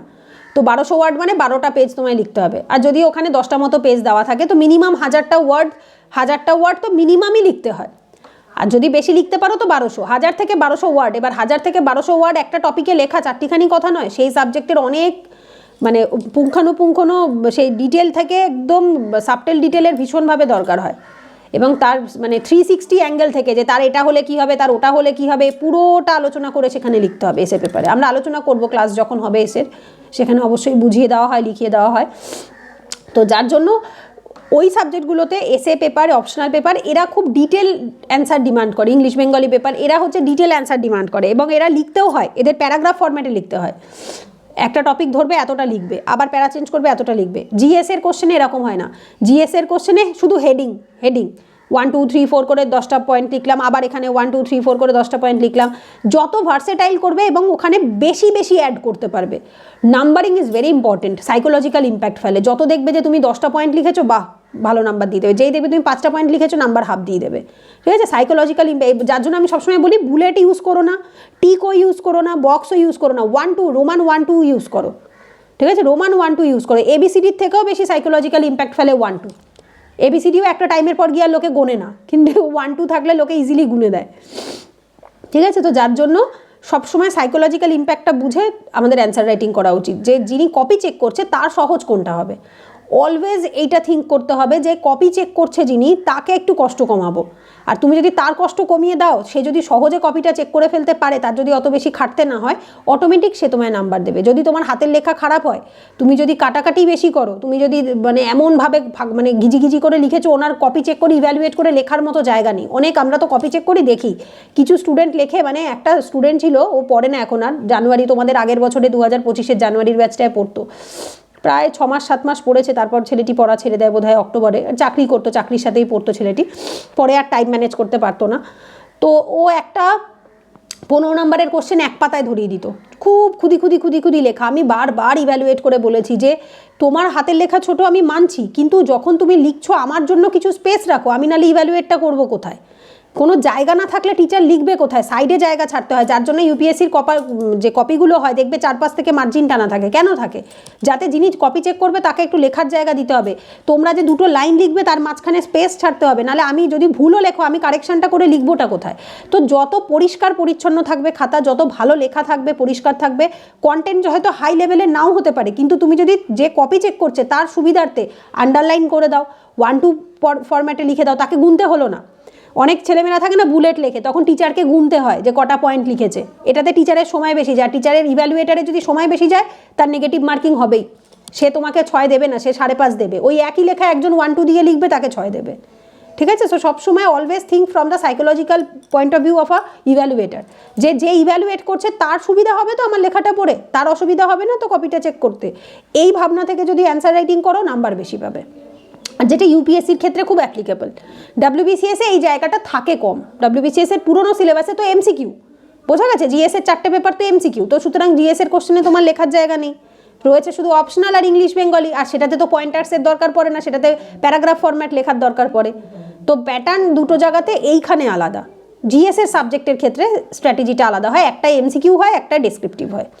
তোমাদের এই ব্যাচটা যেহেতু জিএসের, তো যারা শুধু ইউপিএসসি দেবে তারা শুধু অ্যান্সার রাইটিংয়ের ওপরেই ফোকাস করবে, আর যারা ইউপিএসসি ডাব্লিউবিসিএস দুটোই দেবে তারা এমসিকিউ এবং অ্যান্সার রাইটিং দুটোর ওপরেই তাদের কষ্ট করে ফোকাস দিতে হবে, ঠিক আছে? মেন্সের জন্য, প্রিলিমস তো সবার জন্য সমান, প্রিলিমসে সবাইকে এমসিকিউ সলভ করতে হবে, বাট মেন্সের জন্য তখন তাদেরকে দুটোই রেডি করতে হবে, যারা দুটো এক্সামেই বসবে। আর যারা শুধু স্পেসিফিক্যালি ইউপিএসসি তারা মেন্সের জন্য শুধু অ্যান্সার রাইটিংয়ে ফোকাস করবে। বোঝা গেছে?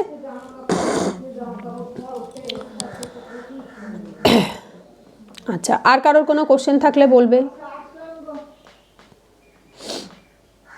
অপশনাল সাবজেক্ট সবার মোটামুটি ডিসাইডেড, যদি কারোর কোনো ডাউট থাকে রিগার্ডিং অপশনাল সাবজেক্ট জিজ্ঞেস করতে পারো।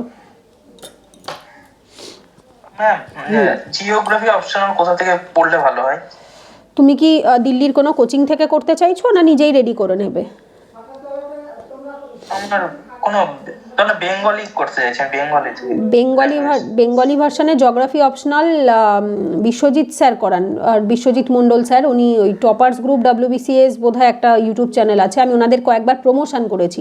আমার কিন্তু জেনুইন রিভিউ আমার জানা নেই, ওনারা পেইড প্রমোশন করিয়েছিলেন আমার চ্যানেল থেকে 2-3 বার, আমি পেইড প্রমোশন করেছি। ওনাদের জিওগ্রাফির বেঙ্গলি ভার্সনের নোট আছে, দুটো বই আছে ওই বই দুটোর, আর বোধহয় আরেকবার বোধহয় ওনাদের একটা কোর্সের প্রমোশন করেছিলাম, তো ওই প্রমোশনের মাধ্যমে ওনাদের সাথে আমার চেনা জানা পরিচয় হয়।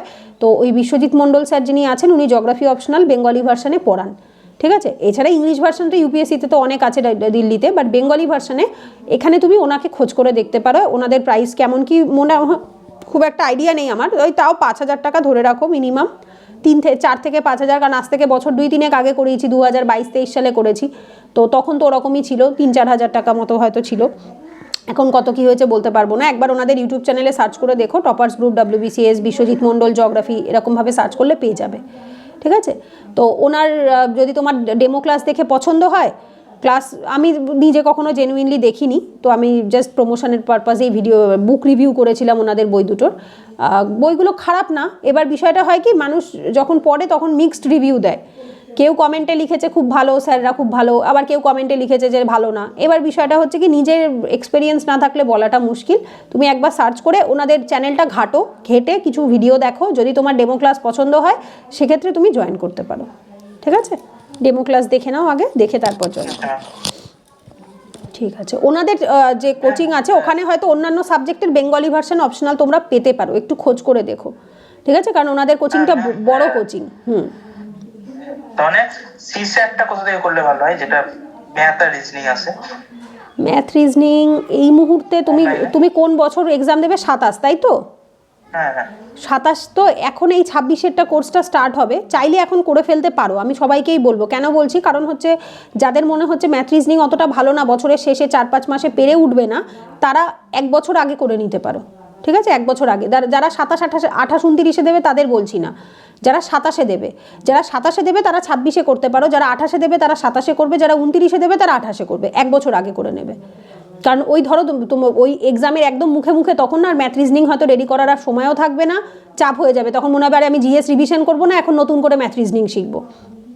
এখন সারথি আইএসে একবার খোঁজ নিতে পারো, তবে একটু কোর্স ফিস বেশি হবে। শূন্য আইএসে কোর্স ফিস খুব রিজনেবল হয়, মানে খুব আমাদের মতো সাধারণ মধ্যবিত্ত ঘরের ছেলেমেয়েদের জন্য শূন্য আইএসের কোর্স ফিস খুব কম হয়, ওই বেশি হবে না, 2,000 টাকা বা ম্যাক্সিমাম বললাম 2-3 হাজার টাকা ম্যাক্সিমাম হতে পারে। আর ভিশন আইএসে আছে, বাট ভিশন আইএসে বোধহয় কোর্স ফিস অনেক বেশি, 11,000 বা সামথিং মনে হয় এরকম হবে। একটু খোঁজ নিয়ে দেখো, আমি যে কোচিংগুলোর নাম বললাম এদের ইউটিউব চ্যানেল আছে, আর যখন কোনো কোর্স লঞ্চ হয় এরা এদের ইউটিউব চ্যানেলে, টেলিগ্রাম চ্যানেলে পোস্ট করে দেয়, ঠিক আছে? তো টেলিগ্রাম চ্যানেলেও সার্চ করলে পেয়ে যাবে, ইউটিউব চ্যানেলেও পেয়ে যাবে, একবার সার্চ করে দেখো, যদি এখন এই মুহূর্তে শুরু হয় তাহলে ওখান থেকে দেখবে। আর এছাড়া যদি ফ্রিতে করতে চাও, পিডাব্লিউ অনলি আইএস এর যে ইউটিউব চ্যানেল আছে সেখানে ফ্রিতে প্রচুর সিরিজ ধরে ক্লাস করানো আছে, ফ্রি ক্লাসই রয়েছে ইউটিউবে। প্লে লিস্টে চলে যাও, অনলি আইএস এর ফ্রি ক্লাস ম্যাথ রিজনিংয়ের পাবে, ঋষভ শর্মা স্যারেরই পাবে, আমি নিজেও করেছি। ঋষভ শর্মা স্যারের ফ্রি ক্লাস আছে, অঙ্কিত তিওয়ারি স্যারের ফ্রি ক্লাস আছে। আমি সবাইকেই রেকমেন্ড করি আগে ফ্রি ক্লাস দেখো। দুম করে যদি কোনো পেইড কোর্সে জয়েন করো না, ওনারা একদম বেসিক থেকে শুরু করে না, ওনারা এটা এক্সপেক্ট করে যে তোমরা কিছু শিখে অন্তত গেছো, ওনারা একটা লেভেলের পর থেকে শুরু করবে। এবার যাদের একদম বেসিক খারাপ অবস্থায় রয়েছে না, তারা যদি দুম করে কোর্সে জয়েন করে যায়, খুব চাপ আছে, কিচ্ছু বুঝবে না, মাথার ওপর দিয়ে বেরিয়ে যাবে। আমার নিজের হয়েছে, আমি শূন্য আইএসএ 2022-এ যখন জয়েন করি, আইআইটি বোম্বের থেকে যিনি ফ্যাকাল্টি ছিলেন, তিনি আইআইটি বোম্বের পাশ করা। এবার সে আশা করছে আমি ওই লেভেল অবধি পড়াশোনা করে তারপরে ওখানে ক্লাসটা করতে গেছি। এবার আমার অঙ্কর ম্যাথ রিজনিং খুবই খারাপ অবস্থায়, আমি বেসিক জিনিস সব ভুলে গেছি। প্লাস আমরা বাংলা মিডিয়ামের স্টুডেন্ট, আমি বাংলায় পড়েছি, এবার ইংলিশের ওয়ার্ডগুলো মানে টার্মগুলো সব বাংলা ইংলিশে একদম নতুন লাগছে। ঠিক আছে, এই যে ধরো ভগ্নাংশ করে এসছি, বাট ওটা যে ফ্র্যাকশন, আবার তার আবার ওই বলে, এইগুলো তো অঙ্কের সাথে ইংলিশ টার্মে কোনোভাবে পরিচিতই ছিলাম না, ইংলিশ ম্যাথ টার্মে পরিচিতই ছিলাম না, কোনোদিনও করিনি। মাধ্যমিক অবধি বেঙ্গলি ভার্সন, আর মাধ্যমিকেই লাস্ট ম্যাথ করেছি। তো যার জন্য যে ওই টার্মটা এগুলো শিখে যাও।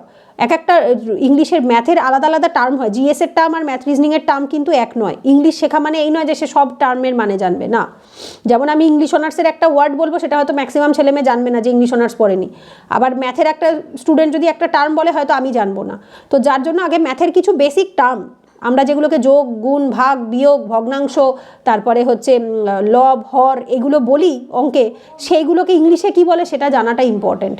কোশ্চেন পড়ে মানে বোঝাটা ইম্পর্টেন্ট। এই বেসিক নলেজটুকু আগে গেইন করো, করে তারপর কোনো কোর্সে জয়েন করো। আর এই বেসিক নলেজ তখনই পাবে যখন তুমি কোনো বেসিক ইউটিউব থেকে ফ্রি ক্লাস দেখা স্টার্ট করবে। কারণ ইউটিউবে যারা ফ্রি ক্লাস ডেমো দেয় না, তারা বেসিক থেকে করায়, কারণ ম্যাক্সিমাম অডিয়েন্স গেইন হবে তাতে।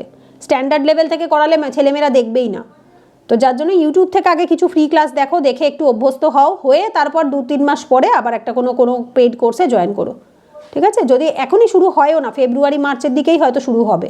একবার খোঁজ রাখো, প্রত্যেকটা ওই যে চ্যানেলের নামগুলো বললাম ওগুলোতে একবার খোঁজ রাখো, যদি শুরু হয় তো পেয়ে যাবে। ঠিক আছে, ম্যাম মানে সিস্যাটটা আলাদা টিচার নিয়ে নেবো, বা অনলাইন থেকে করলাম, বা দেখে কোনো ইউটিউবে ভিডিও দেখে করলাম, বাকি যে 9টা পেপার থাকে 9টার মধ্যে অপশনালটা করতে হবে, বাকিগুলো আপনি করিয়ে দেবেন। একদম একদম। ম্যাথ রিজনিং আর অপশনাল যার আলাদা আছে, অ্যানথ্রোপোলজি বাদ দিয়ে যদি কিছু অন্য থাকে, এগুলো তোমাদের রেডি করতে হবে। আর বাকি 9টা পেপারের মধ্যে 7টা আপনি করিয়ে দেবেন, তাই তো? হ্যাঁ, বাকি আমিই করিয়ে দিয়ে থাকি। ঠিক আছে, অপশনাল বাদ দিয়ে বাকি ওগুলো আলাদা, ইংলিশ, বেঙ্গলি, এসে, কম্প্রিহেনশন, অবজেক্টিভ, ডেসক্রিপটিভ, ওগুলোর আলাদা ব্যাচ হয়। কারেন্ট অ্যাফেয়ার্স ইউটিউবে PT 365 থেকে ক্লাস হয়। ঠিক আছে, এই বছরেরটা বেরোয়নি এখনও, বেরোবে ফেব্রুয়ারি মার্চ মাসের দিকে হয়তো বেরোবে। বেরোলে পরে PT 365-এর ক্লাস হবে। সামনের বছরও যখন বেরোবে 27-এর আগে, তখনও PT 365-এর ক্লাস হয়ে যাবে। Current affair. ম্যাম একটা অপশনালের একটা সাবজেক্টের ব্যাপারে কিছু কোয়ারি ছিল। আমি যদি ল অপশনাল নিই, তো মানে কোনো টিচার আছে যে মানে ভালো করাতে পারবে ল অপশনালের? ল অপশনাল তুমি এখানে পাবে না বোধহয়। এখানে যারা ল পড়ে না, তারা মানে ল পড়েছে, তারা ম্যাক্সিমাম ইদার অ্যাডভোকেট হয়েছে, বা কেউ হয়তো কোথাও কোনো কলেজে পড়াচ্ছে। বাট অ্যাজ আ অপশনাল হিসেবে ল পড়ানো আমার চেনা জানার মধ্যে তো এত বছরে আমি কখনো শুনিও নি, দেখিও নি। আমার একটি স্টুডেন্ট নিজে ল নিয়ে পড়েছে, পড়ার পরে আমি যখন মানে ইউপিএসসিতে বেশ কিছু বছর অ্যাটেম্পটও দিয়েছে সোশিওলজি অপশনাল নিয়ে। তো আমি জিজ্ঞেস করলাম যে তুমি ল নিয়ে পড়ে ল না নিয়ে সোশিওলজি কেন নিলে? বললো যে দিদি লয়ের এখানে গাইডেন্স পাবো না। আমি বলছি তুমি তো নিজেই পড়েছো। বলছে না, আমি রেডি করতে পারবো না একা টিচারের হেল্প ছাড়া। তো যার জন্য ল নিয়ে পড়েও সে সোশিওলজি অপশনাল নিয়েছিল। তো যার জন্য তুমি এখানে পাবে না, পেলে দিল্লিতে পেতে পারো। দিল্লির কিছু কোচিং হয়তো প্রোভাইড করে, তুমি ইউটিউবে সার্চ করো, আমি তোমায় বলে দিচ্ছি, ল অপশনাল ইউপিএসসি টপার ইন্টারভিউ। ওনাদের যে বেশ কিছু ভিডিও দেখো, যদি কেউ কিছু কোনো কোচিং থেকে করে থাকে, ওনারা ইন্টারভিউগুলোতে সেটা শেয়ার করে। ঠিক আছে, ডিকেটিতে তুমি পেয়ে যাবে, ডিকেটি ডেলি নলেজ ট্র্যাক বলে একটা ইউটিউব চ্যানেল আছে, ওখানে টপার্সদের ভিডিও পাওয়া যায়, ইউপিএসসি টপার্সদের ভিডিও পাওয়া যায়। তুমি ওখানে ল অপশনাল নিয়ে যে টপাররা বেরিয়েছে, আর সব থেকে ইজি উপায় হচ্ছে যে কোন অপশনালের কোন কোচিং ভালো, এটা বোঝার সব থেকে ইজি উপায় হচ্ছে টপার্স ভিডিও দেখো। সেই যেমন ধরো আমি জানলাম কি করে অ্যানথ্রোপোলজিতে কোন কোচিং ভালো, আমি নিজে শচীন ম্যামের থেকে করেছি, তো আমি শচীন ম্যামকে চিনলাম কোথাও, ওনার কোচিং তো হায়দ্রাবাদে, ইউটিউবে টপার্সদের ভিডিও থেকেই জানতে পেরেছি। ঠিক আছে, তো যার জন্য টপার্সদের ভিডিও দেখলে জানতে পারবে যে কোন কোচিং কোন সাবজেক্টের জন্য, কোনটার অপশনালের জন্য ভালো, সেটা জানতে পারবে। ঠিক আছে, তো টপার্সদের ভিডিও দেখো। ওকে, থ্যাংক ইউ। ঠিক আছে, আর কারোর কোনো কোশ্চেন থাকলে বলবে। সবাই ফুল টাইম অ্যাসপিরেন্ট এখানে, নাকি কেউ জব করতে করতে করো? কে কতক্ষণ বাড়িতে পড়াশোনা করতে পারো দিনে? স্পেশালি যারা 27-28-এ এক্সাম দেবে, 2 বছরের মাথায় যারা এক্সাম দেবে, যারা 29-এ এক্সাম দেবে তাদের এখন অত চাপ না নিলেও চলবে, দিনে 3 ঘন্টা 4 ঘন্টা পড়লেও এনাফ। বাট যারা 2 বছরের মাথায় এক্সাম দেবে তাদের দিনে মিনিমাম 6 থেকে 8 ঘন্টা পড়তেই হবে, ঠিক আছে? মিনিমাম, এটা মিনিমাম টাইম বলছি, 6 থেকে 8 ঘন্টা। আর যারা খুব সিনিয়র অ্যাসপিরেন্ট তারা এর থেকেও বেশি সময় ধরে পড়ে। আর আমাদের একটা টু ডু লিস্টের গ্রুপ আছে, যারা জয়েন করতে চাইবে, নতুন স্টুডেন্ট যারা আছো বলবে, আমি গ্রুপে লিঙ্ক পাঠিয়ে দেবো। একটা গ্রুপ আছে যেখানে প্রত্যেক দিন যে যা ডেলি টার্গেটস কমপ্লিট করে সেটা ছবি তুলে গ্রুপে পাঠায়, ঠিক আছে?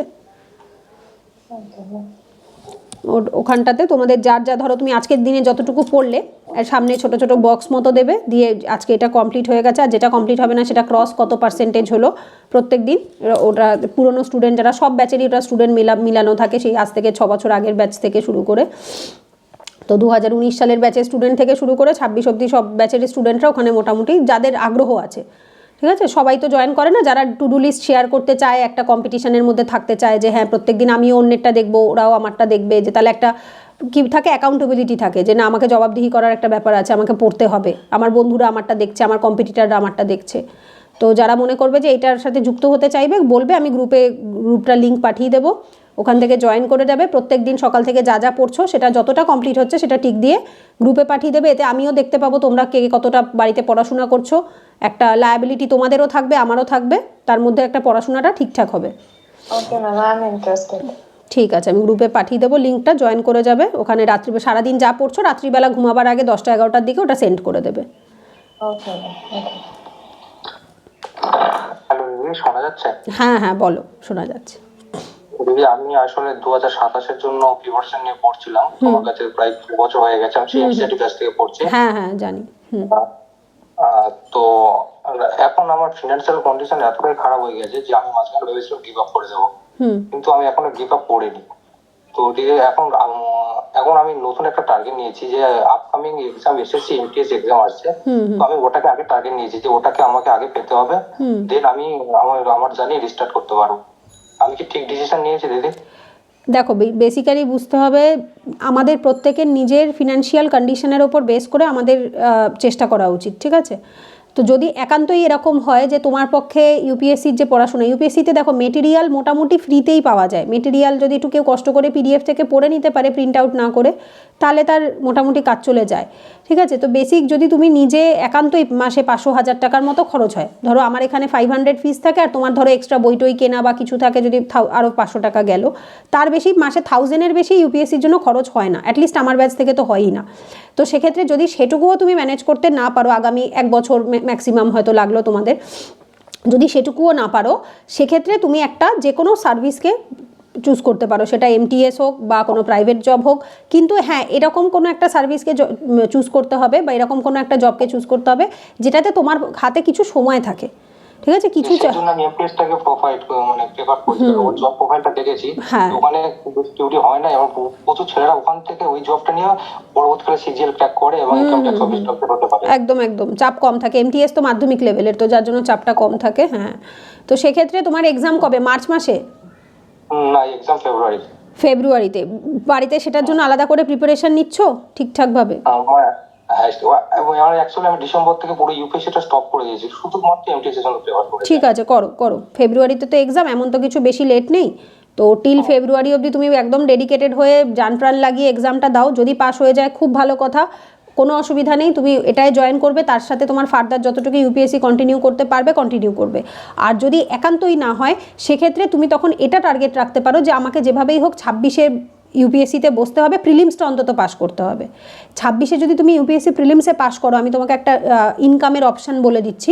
ধরো তুমি যদি প্রিলিমস অন্তত পাস করো, তুমি যদি তোমার সিভি দিয়ে ইউপিএসসির মানে যে কোনো এই যে কোচিংগুলো থাকে, ইভেন আমাদের এখানেও কন্টেন্ট রাইটারের দরকার হয়, প্রিলিমস অন্তত পাস করলে তাদেরকে দিয়ে এমসিকিউ যে সেট হয় না, কোশ্চেনগুলো যে মক টেস্টের কোশ্চেন সেট হয়, সেগুলোর জব দেওয়া হয়। পার মক টেস্ট 300 টাকা, 400 টাকা, 500 টাকা করে দেওয়া হয়ে থাকে। তুমি একটা কোশ্চেন সেট করে দেবে, 100টা কোশ্চেন সেট করে দেবে, তোমায় 500 টাকা দিয়ে দেবে, 1000 টাকা দিয়ে দেবে।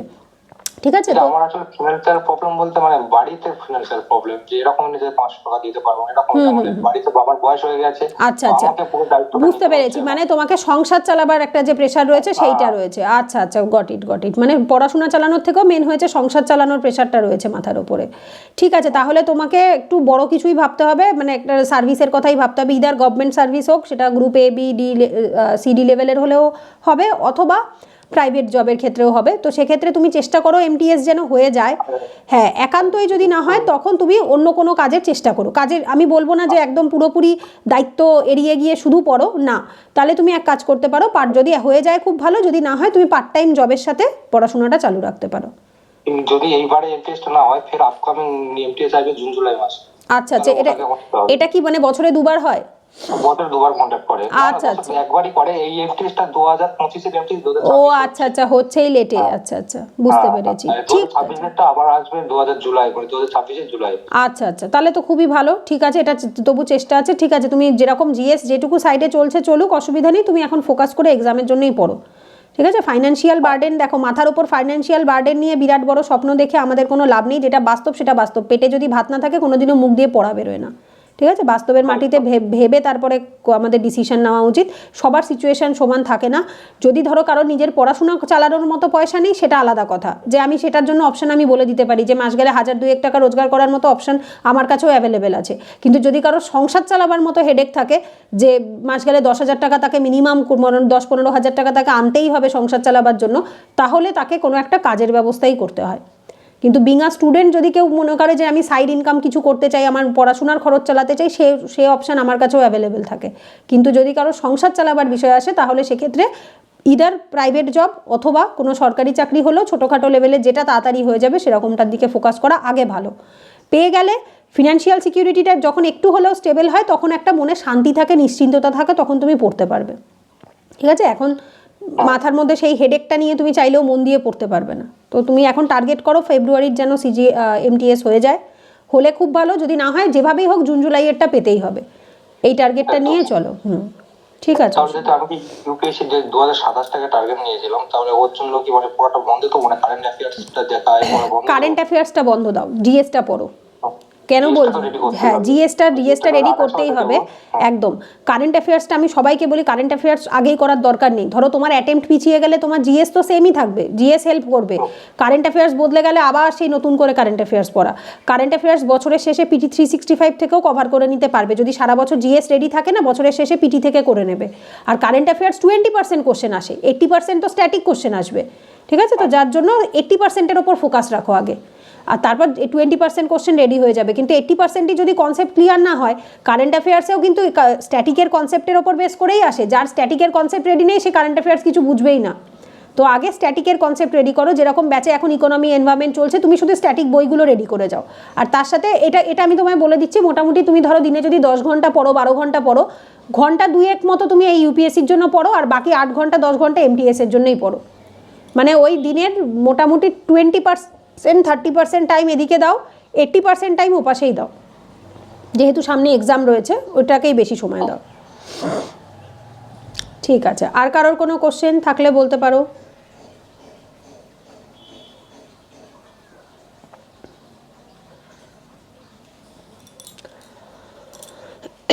সবার কোশ্চেন কমপ্লিট? কারোর কোনো কোশ্চেন থাকলে, ডাউট থাকলে, কিছু বলার থাকলে বলবে।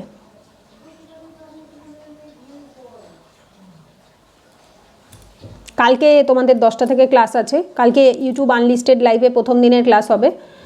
তোমরা লিঙ্ক আমি গ্রুপে পাঠাবো, এটা দেখবে ভিডিওর মতো একটা লিঙ্ক যাবে। ওপরে যে ব্লু কালারের যে লিঙ্কটা থাকে ওটার উপর ক্লিক করবে। ঠিক আছে? আমি বলে দিচ্ছি, যারা একদম নতুন জানো না, ওটার উপর ক্লিক করলে পরে লাইভ চ্যাট খোলে। ক্লাসের চলাকালীন তোমরা লাইভ চ্যাটে মেসেজে লিখতে পারবে, যেখানে কোথাও বুঝতে অসুবিধা হলো। হোয়াইট বোর্ডে, এই বোর্ডেই ক্লাস হয়ে থাকে। তোমাদের যার যা ডাউট থাকবে লাইভ চ্যাটে লিখতে পারবে। আর যাদের মনে হবে যে না কোনো প্রবলেম নেই, ক্লাস দেখবে। আর যদি একান্তই যারা রেকর্ডেড দেখবে, সেই সময় জয়েন করতে পারবে না, তারা পরে রেকর্ডেড দেখার পরে যদি মনে করো কোনো ডাউট আছে, প্রশ্ন আছে, গ্রুপে জিজ্ঞেস করে নেবে। ঠিক আছে?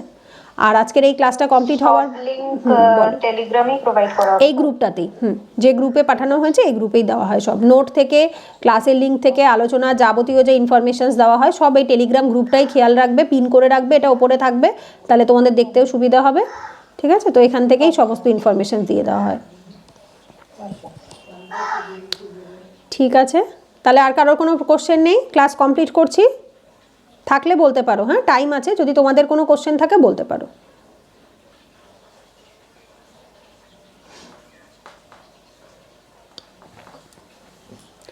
ঠিক আছে, তাহলে ক্লাস কমপ্লিট করলাম, কালকে সকালে ক্লাস আছে, কাল দেখা হচ্ছে। আর গ্রুপে একবার আমাকে একটু মেসেজ করে মনে করিয়ে দিও, কিছু কিছু জিনিস পাঠাবার আছে, যেমন নোটের পিডিএফ, তার সাথে গ্রুপের একটা লিঙ্ক বললাম, টু ডু লিস্টের গ্রুপের লিঙ্কটা, ঠিক আছে, প্রিভিয়াস ইয়ার কোশ্চেন, এগুলো আমি পাঠিয়ে দেবো গ্রুপে, ওখান থেকে দেখে নেবে।